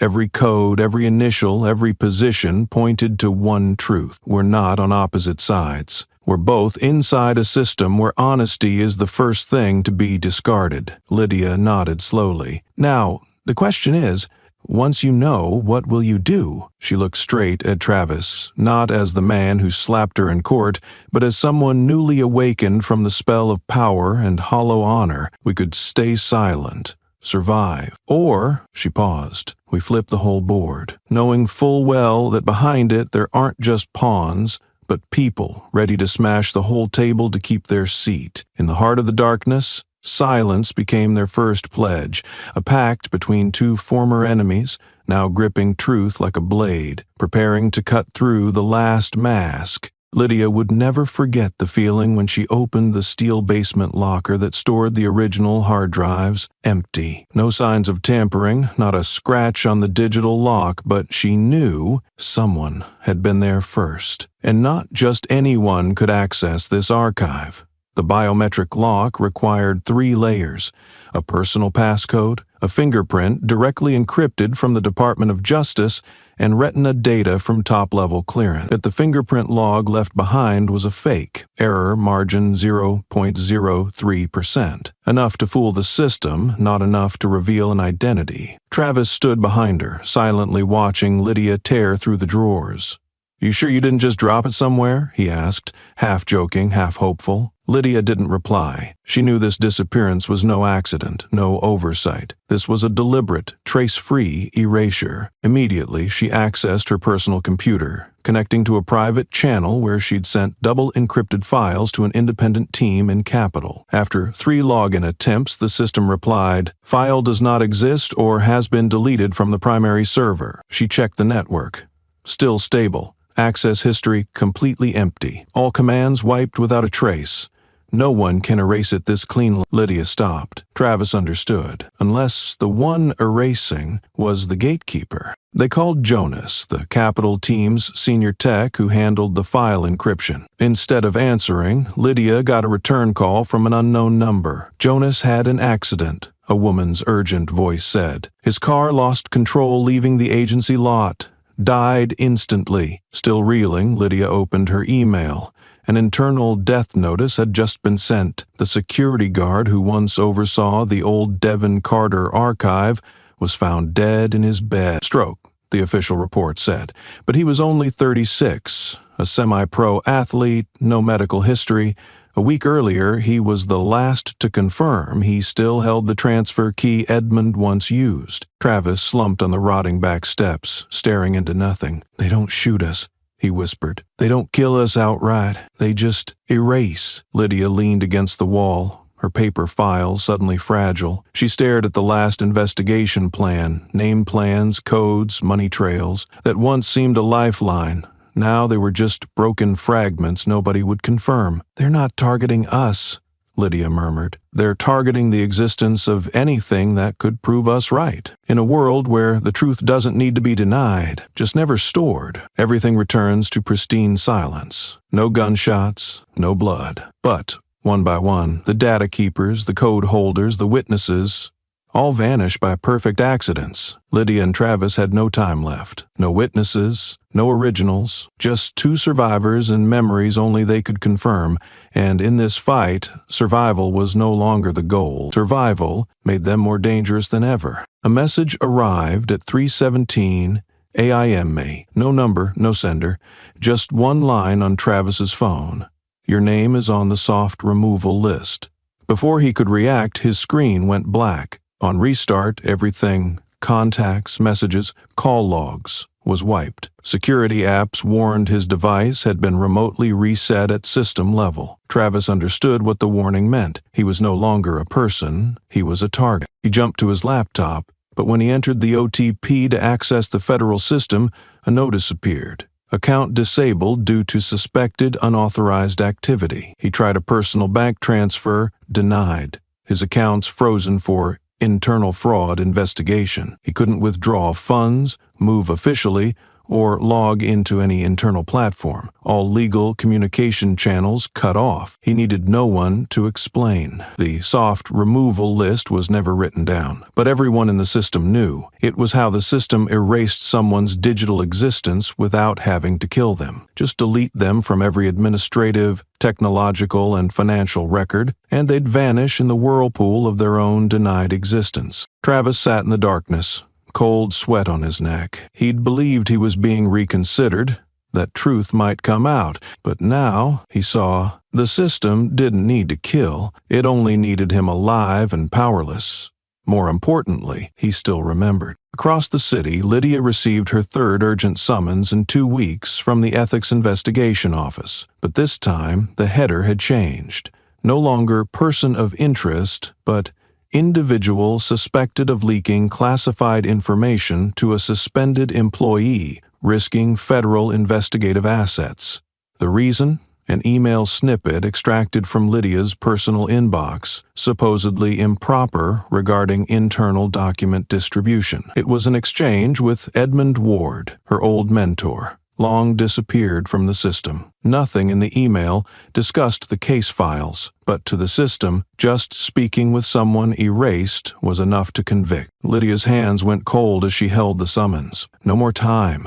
No one left to answer calls. No more investigator status. She was being boxed in not because she was wrong, but because she knew too much and dared to continue. In a world where every hallway has cameras, every drive can be wiped remotely, every account frozen by a single line of code, the only real threat left is the one who's still alive and refuses to be silent. Lydia and Travis met again in an abandoned warehouse in the city's south, the same place they'd once run for their lives. This time there was no suspicion between them, no question of guilt or innocence. They saw each other as two people who were no longer witnesses to a crime, but living witnesses to a system that had to be exposed. No more evidence, no more allies. But they still had memory and conviction. And in that moment, amid the anonymous corridors of power, those who'd wiped every record were preparing for their final move. If you can't erase the memory, erase the people who carry it. The news broke at 6 a.m. on a national channel. Exclusive, Agent Lydia Carter under investigation for allegedly falsifying evidence in the Milford case. Below was an image of a summons from the federal prosecutor's office, lacking confidential or official release stamps, but clearly real. Lydia had never received the official notice herself, but the public had already seen it before she had a chance to defend herself. She knew this was no mistake. This was a message, a summons not delivered through administrative channels, but through public opinion. The system would follow, convicting her under pressure from the crowd, and the charge was as vicious as it gets, deliberately altering federal evidence metadata to change the nature of a criminal case. Accompanying the report was a hard drive described by the anchor as evidence provided by an anonymous witness. On it, according to leaked details, was a video file identical to the Milford footage Lydia had received from the vanished witness, but with metadata now showing edits from an account allegedly belonging to Lydia, using a device traced to her former office. They even published a fingerprint scan from the drive, perfectly matching Lydia. Lydia didn't need to inspect it closely to know it was a setup. That hard drive was one of the original 3 backups she had kept in a secure vault, stolen in a silent raid weeks earlier. Now it had returned, not as evidence against the system, but as evidence against her. She understood the mechanism. If she responded, she admitted the drive was once in her possession. If she stayed silent, she tacitly accepted the edited metadata as fact. Either way, the system won, because both reactions legitimized a predetermined verdict. In the past, Lydia had helped clear an investigator accused of failing to report data discrepancies from a phantom witness. She used to believe the system, however skewed, could still be corrected. But now, as she herself was put on trial, she saw clearly. This was no investigation. This was a clearing of the path. She reviewed legal documents and tried to reach Edmund, but his secure email had been disabled. Someone from the Capitol investigation team messaged privately, "You need to back out. They don't need to prove you're guilty. They just need to make it impossible for you to prove your innocence." By noon, the prosecutor's office released an official statement. "We are reviewing allegations of unlawful tampering with evidence data. No formal conclusions yet, but the public had already decided." Analysis pieces spread like wildfire. Anonymous accounts pushed conspiracy theories. Lydia orchestrated the downfall of Travis Holman for personal motives. The worst part wasn't being accused. The worst was when no one waited for a conclusion, when a single leaked fact could turn an investigative agent into a system manipulator. Lydia sat silently in a dark room, facing a computer disconnected from all networks. She knew. Now they were trapping her not with evidence, but with instinct. If she ran, they'd say she was fleeing guilt. If she stayed, they'd twist everything until she couldn't raise her head. But Lydia didn't fall for the trap as they expected. She had learned long ago the most sophisticated legal traps don't lie in documents, but in making the accused believe exoneration is impossible. And that was the one thing Lydia had never allowed, not because she believed in justice, but because she knew once you touch the truth, silence is the only sentence without appeal. Travis hadn't entered the regional administration building voluntarily. It was where he'd worked before his suspension. But the call came from an encrypted internal line with a chilling message. We have information about your family's safety. Come or lose all control. Third floor meeting room. No cameras, no recordings, no official transcript. Only two people, Travis and a man in a gray suit, wearing a regional security badge but neither naming himself nor stating his title. He didn't sit or smile, just placed before Travis an encrypted phone and a map marked with all Lydia's known locations from the past 3 weeks. You still have a family, the man began in a flat voice, and I believe you don't want them to become variables in a complex investigation. Travis didn't reply. He understood. This was no negotiation. This was coercion disguised as concern. We're not asking you to do anything extreme, the man continued, his tone gentler but icy. We only need you to help pinpoint Lydia Carter's location. With your experience, just a signal, a small trace is enough. Do this, your access badge will be reinstated, your finances reopened, your suspension reviewed favorably. Simple. Travis stared at the map, the red dots forming a blood trail along Lydia's path, an old warehouse on the outskirts, a cafe using anonymous Wi-Fi, a rented apartment under a fake name only someone close to Lydia would recognize. And if I refuse? Travis asked. The man paused, then replied as if reading from a script. No one is being forced. But in the current climate, if anyone assists a federal suspect, all associates will be treated as accomplices, including blood relatives. For example, your wife, your daughter, your mother, still living in that Westport apartment, correct? That last line wasn't a threat, it was a seal. Travis understood he had no choice. They didn't need him to believe, they just needed him to be afraid. What truly chilled him wasn't the blackmail, but the seamlessness of the entire script. He hadn't been brought here to choose. He'd been brought here to believe he was choosing. He once thought he was the one being trapped, but now he saw clearly. He was being turned into the trap itself, a humane bait, just credible, just gentle enough to draw Lydia out into the open. They knew Lydia would never trust a stranger, but she might trust him, and that was the real knife. Travis looked at the encrypted phone.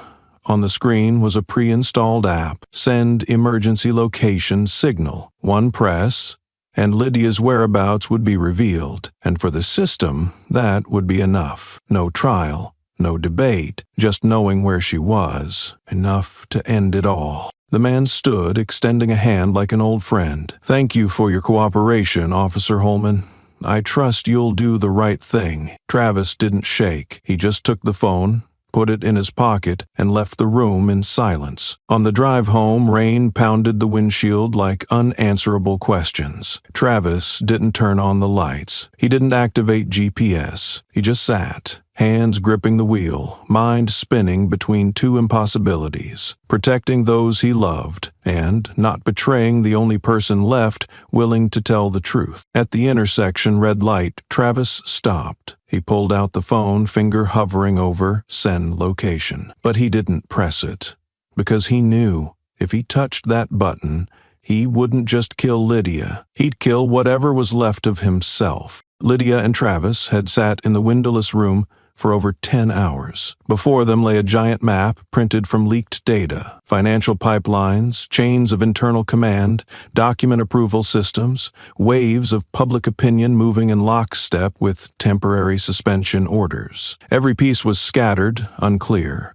But then, in the lower corner of a fax from 2012, a seemingly meaningless document on emergency budget allocation for the CRP, Crisis Response Protocol. Lydia paused. This approval code. Does it look familiar? She pointed at a faded string.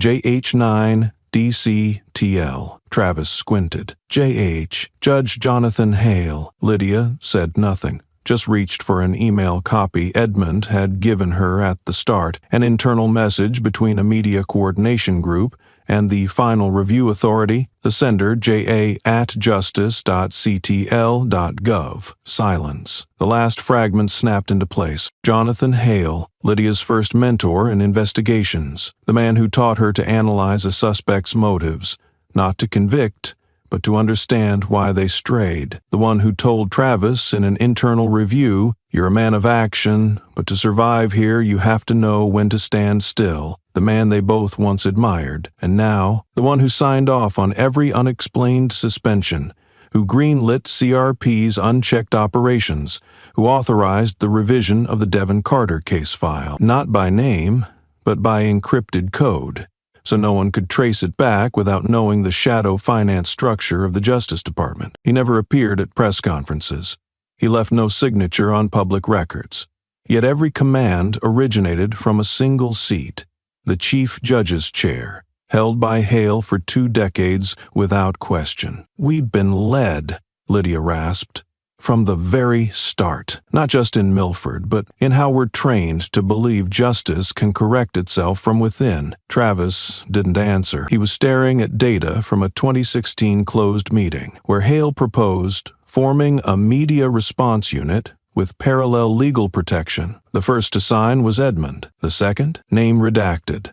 But the signature matched the regional judge's internal authority. It all revolved around one axis. Hale never acted alone. He was the hub of a web, where links like Edmund, CRP, and even protected figures like Travis were just pawns. When pawns threatened stability, they were discarded. When someone neared the truth, like Lydia, they were painted as manipulators. "He doesn't use power to protect justice," Travis said. "He uses justice as an empty label to protect power." And what chilled them most, Hale wasn't greedy for money. He never ordered killings. He left no slip-ups in the oversight system. He existed like a shadow, untouchable, because he was the one who shaped the light. "We can't bring him down in court," Lydia admitted. "No," Travis agreed, "but we can drag him out of his safe zone, where he controls the narrative." They looked at each other. The final picture was clear. No more doubts, no more tug-of-war. The man who taught them to see truth from fiction, fairness from bias, was the one who'd rewritten all the rules. If no court dared name him, they would set up their own, not with witness stands, but with public scrutiny and truths that couldn't be scripted. No trials awaited them, no neutral prosecutors, no legal summons from a system rotted to the core. Lydia and Travis knew if justice was to survive, they would have to create a trial, not in the courtroom, but at the heart of where power presumed itself untouchable. They chose a Saturday night when few noticed political news, and internal channels were most vulnerable to leaks without tripping alarms. Location? The rooftop of an old press building, once a TV studio, now owned by a private fund. Equipment? 3 cameras, an old encrypted feed used for witness protection, and a laptop directly connected to the judiciary's internal broadcast hub. Tech lead? Edmund Ward, now finally in the open. "Are you sure?" Lydia asked as Edmund set up to go live. He simply replied, "I once protected this system. Now I'm giving back what I stole." Choice. The unofficial hearing began with Lydia on camera, not in a formal suit, no badge, just a woman, severed by her own system. She told the story, from the Devin Carter case to the courtroom slap, to every piece of evidence destroyed and every witness erased. She didn't speak much. She showed each email, every budget memo, every faded approval code, until the name J. Hale appeared on the big screen, lifted from that 2012 fax. Approved. Discretionary override.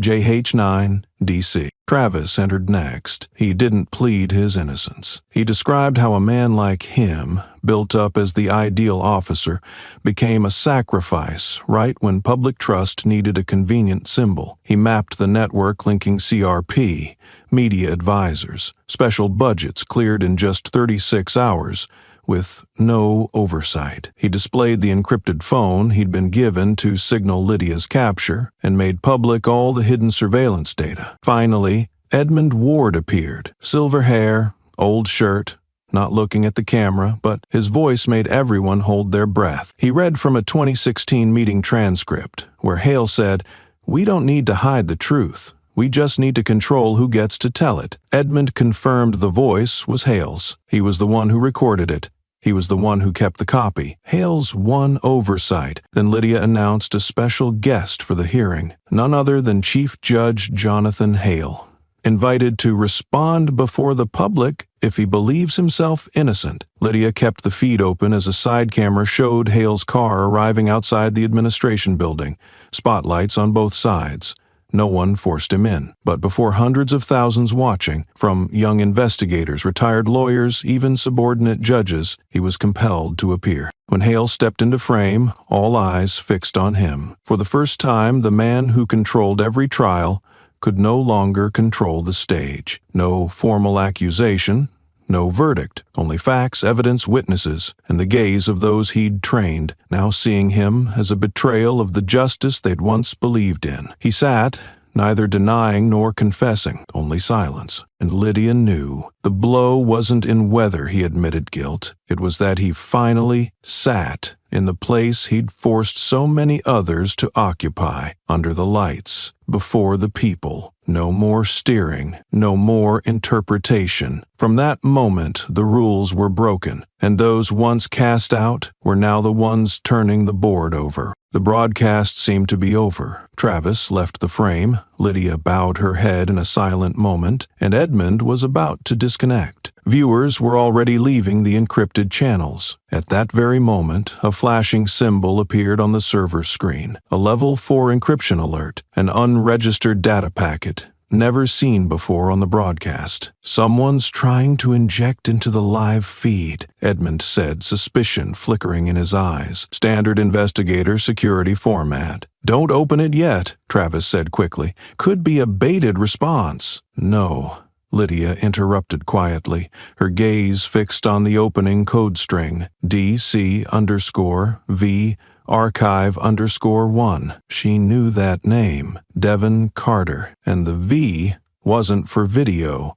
It was for Veritas, the truth. Edmund hit play. The screen suddenly switched to a shaky video, a dim room, just enough light to reveal the gaunt face of a bearded man, deep shadows under clear, alert eyes, the original witness from the Devin Carter case. He had been a systems analyst for the state police, vanished after the data center explosion, supposedly dead in a suspicious car crash 3 weeks earlier. He spoke slowly, directly. "My name is Martin Reyes. I worked in the backup camera system unit in Milford in 2018. The night Devin Carter was shot, I was the one who handled the original footage." The entire room held its breath. Travis clenched his fists. Lydia didn't blink. Martin continued. "At around 3 a.m., I got an internal order to erase a 23-second recording due to color distortion and unexplained movement. The order seemed strange, so I made a copy without reporting it and stored it offline." He described how, less than 24 hours later, his tech team was suddenly reassigned. A plainclothes officer came to his apartment, offering a financial arrangement for all copies and issuing subtle threats if he refused. Realizing something was wrong, Martin went into hiding, living under a false identity, supported by a network of disillusioned ex-investigators. "They called me a traitor to the department, but I didn't betray justice," he said, staring at the camera. "I just kept the truth the system wanted to bury." Martin held up a small SSD. "This is the last remaining copy. I've encrypted and checked its integrity many times. The metadata exactly matches the moment Devin was shot. Unedited, unblurred. The crucial thing, in the footage there is no resistance, no justification for shooting, and the order to fire came by radio from none other than Judge Hale, who at the time was Regional Strategic Advisor." The studio was completely silent. Lydia stood and moved closer to the screen. Travis whispered, "No one can deny it now." Martin bowed his head, concluding, I don't want to be a hero. I just don't want Devin Carter's name to disappear as a number in the records. And I believe, if any part of this system isn't rotten, this is the time to choose sides. The signal ended. Alarms blared from the monitoring stations. Internal networks temporarily crashed from a surge in traffic, but the audio, video, and testimony all had gone out. And, most importantly, the living witness had returned. Truth was no longer a hypothesis. It had a voice, a face, a drive. The system could no longer claim insufficient evidence, because the very man who was ordered to destroy the evidence had refused to be an accomplice. As soon as Martin Reyes' message ended, Edmund just looked at Lydia and nodded in silent confirmation. Lydia stepped up to the console, pressed the final button. The screen faded from black to the opening shot of the once buried video, timestamp in the lower left. Milford Substation, 10:42 p.m., July 7, 2018. Everything started in a familiar scene. The alley behind the shopping strip, dim street light flickering. Devin Carter, 17, gray shirt, unarmed, standing with his back against the wall. No weapon, no attempt to flee. Just a tense teenager, not resisting. Travis, in uniform, appeared at the left edge, holding a radio saying something with no audio recorded. Another officer came from the other side, gun already drawn. Devin raised his hands on instinct, not backing away, not speaking, just standing there. Then an order rang out over the radio. Clear, cold, sharp, execute perimeter, clear interference, fire if target holds. In the next moment, Devin was shot twice. He collapsed without a word. The footage was unedited, unblurred, beyond question. Travis did not fire, did not react, frozen in place. But the shock was not Travis's actions.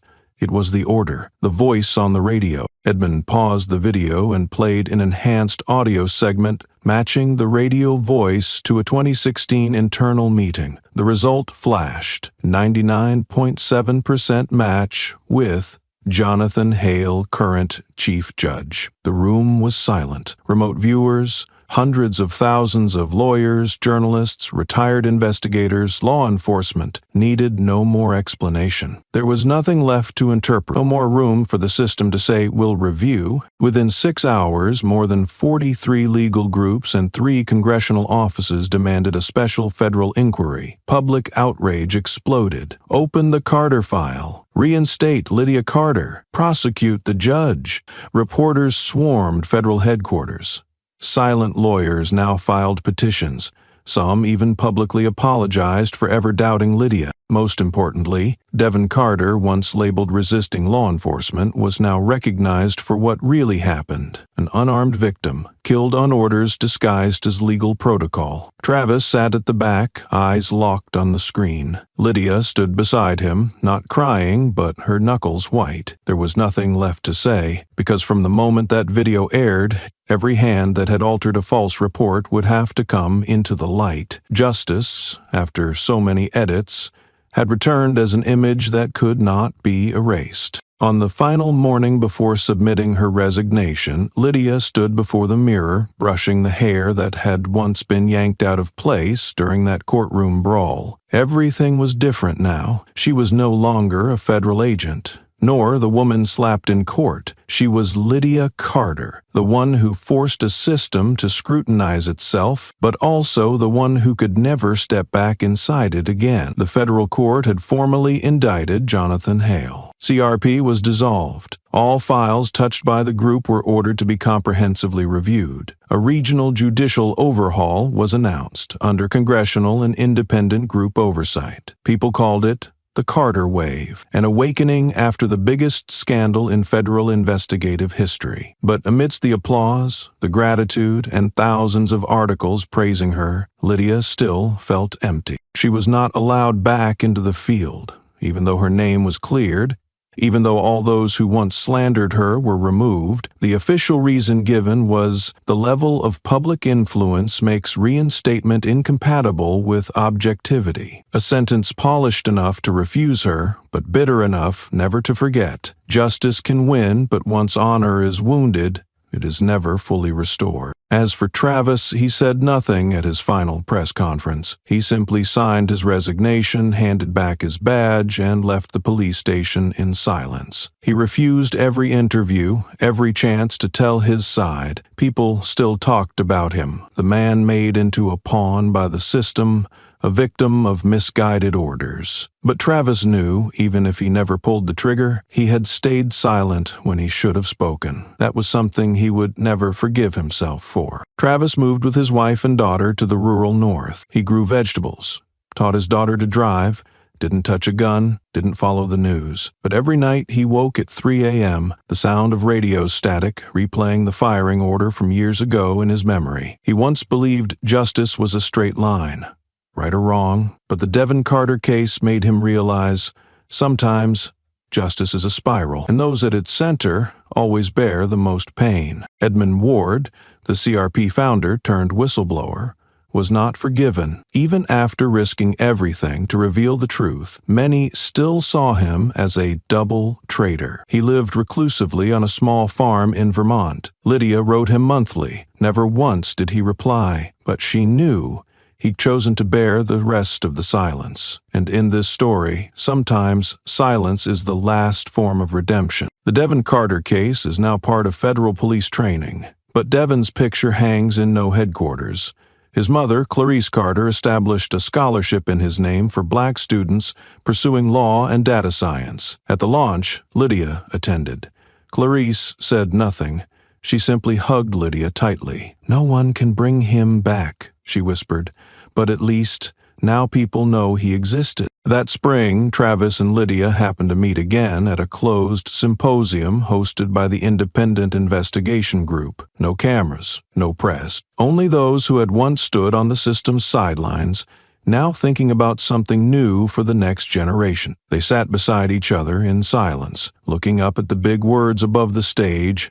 Truth has no attorney, only those who survive to tell it. Lydia turned to ask, "Do you have any regrets?" Travis didn't answer right away. Then he spoke slowly. "I regret that I didn't start sooner. The price of justice isn't about who gets convicted or pardoned. It's about whether those who survive the battle remain whole." Lydia lost her career, Travis lost his faith, Edmund lost his name, and the whole system lost the mask it had worn for decades. But within that loss, one thing endured, the first oath they ever believed in, that justice cannot be given, it must be fought for, and it must be paid for. And it is because of that price that justice is worth protecting. The story of Lydia Carter and Travis Holman is not just a series of dramatic events between justice and power. It's a powerful reminder. Never rush to judge someone just because you see them at a disadvantage. Lydia was insulted, called a provocateur, and accused of every crime simply for her silence, her resolve, and the fact that she was a woman of color who dared to stand up. Yet it was precisely that composure which left the system with no way to deny the truth. Travis was once part of that machine, used as a pawn, then discarded. But when he chose to turn back and not betray the truth, he also helped redefine justice itself. This story underscores a simple but crucial lesson. A person's talent and value cannot be measured by their appearance, skin color, or title. Lydia didn't need a badge to prove her courage. Travis didn't need rank to reclaim his honor. It was their actions, quiet, unadorned, that delivered the hardest blow to a system once so confident. We can't be toppled because the truth is too fragile. And the greatest lesson that remains is this: justice does not belong to those in power, but to those who hold on to integrity and conscience. Even when evidence is erased, even when witnesses are hunted, the truth, once someone decides to hold on to it, can still become the spark that burns through all the layers of deceit. Have you ever been misjudged simply because someone didn't truly understand you? Have you ever been underestimated or seen as an outsider, only to prove quietly that you were worth far more? If this story awakens something in you, share it. Not just to let people know about Lydia and Travis, but so more people understand. Never look down on anyone just because they are silent. Share, so that others can learn from it, so we can all learn to see people for their depth, not just their surface. And don't forget to subscribe for more inspiring stories about courage, resilience, and justice from the most unexpected places, because maybe you'll be the one to write the next chapter. Thank you for taking the time to follow my channel. Your support and interest are powerful motivations that drive me to continue producing meaningful, high-quality content. In the days ahead, I'll bring you even more compelling stories and sharper perspectives, not just to entertain, but to speak to truths that deserve to be heard. Please keep watching, sharing, and spreading the message, because this journey always has room for those who believe in truth and human worth. Thank you so much.